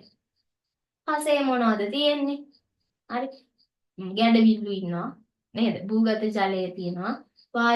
වායුන් තියෙනවා පසේ නේද? ඊට පස්සේ කොළ රොඩු තියෙනවා. ඕවා ගැන ඉගෙන ගන්නවා. ලේසි පස පාඩම. හරි පාංශු තියෙන ස්තර විදිහට. පස ස්තර විදිහට තමයි පිළිහිටලා තියෙන්නේ. ඒ ස්තර ගැන අපි කතා කරනවා. හරි ඊළඟට පාෂාණ. පාෂාණ වර්ග ප්‍රධාන පාෂාණ වර්ග තුනක් තියෙනවා. ආග්නේය පාෂාණ, අවසාදිත පාෂාණ සහ විපරිත පාෂාණ. හරි එතකොට ඔන්න ඔය පාෂාණ වර්ග තුන ගැන කතා කරනවා පාෂාණ පාඩමෙන්. ආයේ ඉන්න මෙතන ඕක ලොකුවට කියන්න ඕනේ නැහැ. ජලය. ජල ගෝලය. ජලය කොහොමද ලෝකේ ව්‍යාප්ත වෙලා තියෙන්නේ? හරි. ජල ද්‍රෝණි ඔය වගේ දේවල් කතා කරනවා ජලයේ කොටසේ. දේශගුණය. කාලගුණය, දේශගුණය ලෝකයේ කොයි වගේද ව්‍යාප්තිය? කෙපන්ගේ දේශගුණික වර්ගීකරණය, දේශගුණික වෙනස්කම්, දේශගුණික විපර්යාස නිසා මොකද පෘථුවියට දැන් වෙලා තියෙන්නේ? හරි. ඒ වගේ කොටස් ටික කතා කරනවා. ජෛවීය සාධක වල අපි කතා කරන පුතේ බියෝම ගැන, පරිසර පද්ධති ගැන. බියෝම කියලා කියන්නේ ලෝකයේ වනාන්තර ගත්තොත් එක එක විදිහ. නිවර්තන වර්ෂා වනාන්තර, පතනශීලී වනාන්තර, සැවානා, තෘණභූමි, ටයිගා වනාන්තර නේද? ඒ වගේ. එතකොට ජෛව ගෝලය ගත්තොත් එහෙම ජෛව ගෝලයේ සංවිධාන මට්ටම්, ජීවියා, ගහණය, ප්‍රජාව, පරිසර පද්ධති ඔය වගේ කතා කරනවා. ආහාර දාම, ආහාර ජාල ඔන්න ඔය ටික තමයි මේකේ කතා කරන්න තියෙන්නේ. ඔය හැම එකක්ම ඊළඟ පාඩමේ අපි භෞම පද්ධතිය තුන්වෙනි පාඩම ඒකෙන් කතා කරමු. හරි. එතකොට ඔන්න දෙවෙනි පාඩමේ මෙන්න මේ ටික විතරයි පුතේ අපිට කතා කරන්න තියෙන්නේ. ඔන්න අපි පළවෙනි පාඩමත් දැන් කියලා ඉවරයි. දෙවෙනි පාඩමත් ඉවරයි. හරි. ඒ නිසා හිතන්න එපා මේක අමාරුයි කියලා. මේ වැඩේ හරිම ලේසි. දැන් ඔන්න පාඩම් දෙකක් ඔයාලා ඕනනම් සිලබස් එක අරගෙන බලන්න මම බොරුද කියන්නේ කියලා. දෙවෙනි පාඩමේ තියෙන ওই ටික විතරමයි. මේ ටික ලොකුවට අපිට කතා කරන්න වෙලාව වැය කරන්න ඕනේ නැහැ. මොකද මේවා අපි දීර්ඝව කතා කරනවා අනිත් පාඩම් වල. ඒකට ආයේ ඒකම කතා කරන එක තේරුමක් නැහැ. අපිට තියෙන්නේ මාස 6. හරි? එතකොට පුතේ ඔන්න ඔය ටික තමයි අපිට කතා කරන්න තියෙන්නේ 1 සහ 2 කියන පාඩම් වල. පාඩම් දෙකක් ඔන්න ඉවර කරා. හරි? එතකොට ඔයාලට තේරෙන්නේ නැති මොකද්ද භූගෝල විද්‍යාව කියන්නේ කියලා සමහර විට භූගෝල විද්‍යාව නොකරපු අයත් ඇති මෙතන. හරි? ඔන්න ඔය විදිහට තමයි මේ වැඩේ යන්නේ. හරි? එතකොට මං හිතනවා මං කියලා දීපු ටික තේරෙන්නේ නැති කියලා. දැන් අපි ඔන්න අදට උගන්වන්න ටික ඉවරයි. අද ආරම්භක දවසනේ. සමහර අයට මං කිව්වා ඇවිල්ලා හොඳයිද බලන්න. මොකද ඔයාලගේ තීරණාත්මක මාස 6ක් මේක. මාව තේරෙන්නේ නැත්තම් වෙන තැනකට ගියාට කමක් නැහැ. හරි? ඒ නිසා මං කිව්වා ඇවිල්ලා බලන්න තේරෙනවද මොකද කියලා. එතකොට ඔන්න පුතේ අදට අපි කරන්න ඕන ටික කරලා ඉවර කරා. මම සාමාන්‍යයෙන් පාඩම් ඉවරුනහම අනිවාර්යෙන් ප්‍රශ්නයක් දෙනවා. ප්‍රශ්නයක් දෙකක් දෙනවා. ළමයින්ට මට ලියලා එවන්න කියලා. හරි? එතකොට ඊළඟ දවසේ ඉඳන් අපි ඒ ටික කරගෙන යන්. අද පළවෙනි දවසේ අපි හැඳින්වීමක් වගේ කරේ. එතකොට හරියටම පටන් ගන්න ලබන සතියේ 3 වෙනි පාඩමේ. පළවෙනි පාඩම දෙවෙනි පාඩම මම කිව්වා. ඒක පිටි චුට්ටක් අයින් කරන්න පුළුවන් පාඩම. අයින් කරන්න කියන්නේ බලන්න නැතුවම ඉන්න බෑ. දැන් අද ක්ලාස් එක ඉවරුනහම මේ පාඩම් දෙක ආයෙ හොඳට බලන්න. හරි? ඔයාලට ආයෙ පස්සේ පාඩම් කරන්න කියලා පුතේ තියන්න වෙලාවක් නෑ ආයෙ. හරි? පස්සේ පාඩම් කරනවා කියලා මේ දැන් නිදිමතයි දැන් බඩගිනි එහෙම ඉවර කරන්න කාලයක් නැහැ. කල් දාන්න කාලයක් නැහැ. වැඩ කරන්න. සතියේට දවස් කීයක් පන්ති තියෙනවද කියලා තියෙනවා. දැනට අපි සිකුරාදා මේ වෙලාව තමයි දාගෙන ඉන්නේ 5 7 මම හැමෝගෙම group එකේ අයගෙන් message එකක් දාන්නම්. මම time ටිකක් දාලා වෙලාව ටිකක් දාලා අපි එක්කෝ අද දවසම තව ටිකක් දීර්ඝ කරගන්න ඕනේ. පැය 4ක්වත් සතියේට කරන්න ඕන. එහෙම වුණොත් 5 9 වගේ දාගන්න පුළුවන් නම් හොඳයි. ඔයාලට පුළුවන්ද කියලා මම group එකට message එකක් දාන්නම්. එතකොට මට පණිවිඩය දියන්න. එතකොට අපි time එකක් තව හදාගමු. ආය අහනවා මිස් ICTද? ICT තරම් geography වල සෙඩ්කෝ එක හැදෙනවද? geography කියලා කියන්නේ පුතේ මම කිව්වා ඉසෙඩ් එක ඉතාමත්ම හොඳ ඉසෙඩ් එකක් තියෙන සබ්ජෙක්ට් එකක්. ICT වල සාමාන්‍යයෙන් geography වලට වඩා ඉසෙඩ් එක ටිකක් වැඩි. හරි මට බොරු කියන්න ඕනේ නැහැනේ. නමුත් ගොඩාක් නෙවෙයි මේවා එක ළඟ යන සබ්ජෙක්ට්. හරි. එතකොට සාමාන්‍යයෙන් අපි කියනවා භූගෝල විද්‍යාවට B එකක් වගේ තිබ්බත් කැම්පස් එකට යන්න පුළුවන් මට්ටම් තියෙන. කියන්නේ දිස්ත්‍රික් අනුව වෙනස් වෙනවා පුතේ. ඉසෙඩ් එක තීරණය කරන්නේ ඒ අවුරුදු වල ඒ ළමයි ගන්න ලකුණු අනුව තමයි. හරි? ඉසෙඩ් එක කියන එක හැම අවුරුද්දකම වෙනස් වෙනවා. එකම ඉසෙඩ් අගයක් තියෙන්නේ නැහැ. නමුත් භූගෝල විද්‍යාවේ ඉසෙඩ් එක ඉතාමත්ම වැඩි. ඉසෙඩ් එක හැදෙන්නේ පුතේ ඒ අවුරුදු වල විභාගයේ ලියන ප්‍රමාණය මත. ළමයි ලියන මේ ප්‍රමාණය සහ පේපර් එකේ තියෙන කියන්නේ සමහර අවුරුදු වල පේපර් එක ටිකක් අමාරුයි, සමහර අවුරුදු වල ලේසි. ඔන්න ඔය කියන මත තමයි තීරණය වෙන්නේ. ඔයාලගේ සම්පූර්ණ ඉසෙඩ් එක හැදෙන්නේ ඔයාලා විෂයන් තුනට ගන්න ලකුණු තියනවානේ. දැන් ඔයාලා හිතන්න ඔයාලා භූගෝල විද්‍යාවට විභාගෙදි ගන්නවා. හරි මම මේක මකන්නම්. අපි දැන් භූගෝලය ගැන කතා කරලා ඉවරයි. දැන් ඔයාලගේ ගැටලු ටික අපි විසඳමු. දැන් හිතන්න ඔයා ගන්නවා ජියෝග්‍රැෆි වලට 78ක් විභාගෙදි. තව මොනවා හරි IT කරනවා කියලා හිතන්න ගන්නවා 76ක්. හරි. ඊළඟට තව අපි හිතමු ඇග්‍රි කරනවා කියලා. ඇග්‍රි වලට ගන්නවා 70ක්. ඉසෙඩ් එක හදාන්නේ මේ ටික එකතු කරනවා. එකතු කරලා විෂයන් ගානේ විෂයන් 3යි 3ෙන් බෙදනවා. ඉංග්‍රීසි වල ඉසෙඩ් මේ අගයක් එකතු වෙන්නේ නැහැ මේකට. ඔයාලා ලියන ප්‍රධාන විෂයන් 3 අගය අරගෙන මේ බෙදනවා 3. එහෙම තමයි ඔයාලගේ ඉසෙඩ් එක ගන්නෙ. හරි? හරි. තාම මොන හරි ප්‍රශ්න තියෙනවද?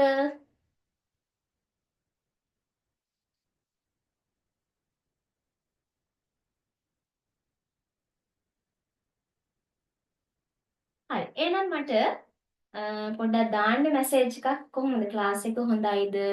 තේරුණාද කියලා දීපු ඒවා. මං හොඳයිද? නේද? මං දැනගන්න එපා. දාන්න බලන්න චුට්ටක්. තේරුණාද කියලා දීපු ඒවා. මහන්සි වෙලා වැඩ කරන්න පුළුවන්ද? පොඩි අදහසක් දාන්න බලන්න මට. පොඩි ෆීඩ්බැක් එකක්. නැත්තම් මයික් එක ඔන් කරලා කියන්න පුළුවන්. එහෙමනම් හොඳයි.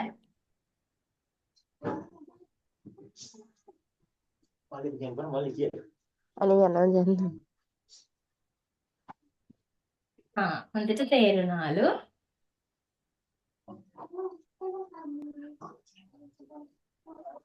කවුරු හරි මයික් එක ඔන් කරන් ඉන්නවා.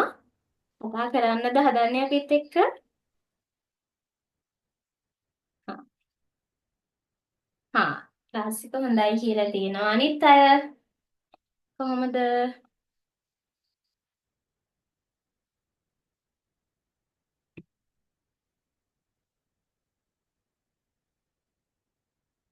හා තේරුණා. හොඳට තේරුණා. හරි. එහෙනම් එච්චරයි. තේරෙන්නනේ ඕනේ නේද? මම ඔයාලට දෙන දේ ඔයාලට ගන්න පුළුවන් වෙන්න ඕන. එතකොට එහෙනම් මම හිතනවා මම සාර්ථකයි කියලා. එහෙනම් වැඩ කරගෙන යමු අපි. මම ගෲප් එකට අනිත් විස්තර දාන්නම්. අපි තව වෙලාවක් ගමු වැඩ කරන්න. හොඳට වැඩ කරන්න මහන්සි වෙන්න හිතාගන්න. කොහොම පොඩි කාලයක් ඔයාලට තියෙන්නේ. භූගෝල විද්‍යාව කියලා කියන්නේ ඉතාමත්ම රසවත් හරවත් විෂයක්. මේකට යන්න පුළුවන් පැති ගණනාවක් තියෙනවා. කරගෙන යද්දි හරිම ආස හිතෙන විෂයක්. ඒ නිසා හොඳට මහන්සි වෙන්න. අනිත් කාරණේ තමයි පුතේ භූගෝල විද්‍යාව විතරක් නෙවෙයි තව සබ්ජෙක්ට් දෙකක් ඔයාලා කරනවානේ. ඒ දෙකටත් මේ වගේම මහන්සි වෙන්න. මොකද ඔයාලා විශ්වවිද්‍යාලය යන්න හිතාගෙන ඉන්නවා නම් ඒක තීරණය වෙන්නේ ඔයාලගේ මේ විෂයන් තුනේම ප්‍රතිඵලය මත. ඔයාලා භූගෝල විද්‍යාවට මගේ සබ්ජෙක්ට් එකට ඒකක් අරගෙන අනිත් ඒවාට අඩු රිසල්ට් එකක් ගත්තොත් ඒත් වැඩක් නැහැ. මට සතුටු වෙන්න බෑ ඒකට. හරි? එතකොට ඔයාලට වල යන පාත් එක වෙනස් වෙනවානේ. එහෙනම් විෂයන් තුනටම හොඳට මහන්සි වෙන්න ඕන වෙලාවක මට කතා කරන්න. මගේ WhatsApp එකට මැසේජ් එකක් දාන්න. නැත්තම් කෝල් එකක් දෙන්න මට. මම සාමාන්‍යයෙන් 1 2 වෙනකන් ඇහැරලා ඉන්නවා. පාඩම් කරද්දි මට කරදර කරාට කමක් නැහැ. හරි. එහෙනම් අපි ඊළඟ දවසේ හම්බෙමු. තව මොනවා හරි ප්‍රශ්න තියෙනවද පුතේ ඔයාලට?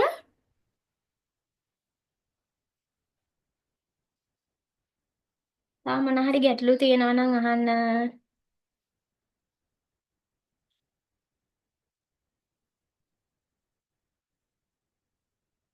හරි. එහෙනම් අදට අපි ක්ලාස් එක නතර කරමු නේද? ප්‍රශ්න නැහැනේ. හා.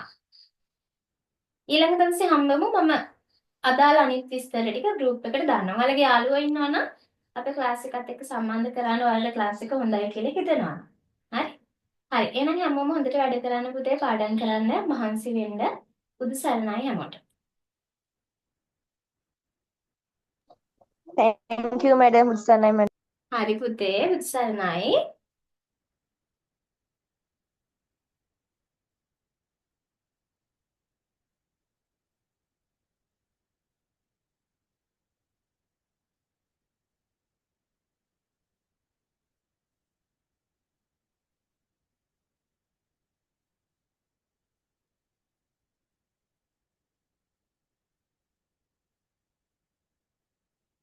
හරි පුතේ නවෝදරි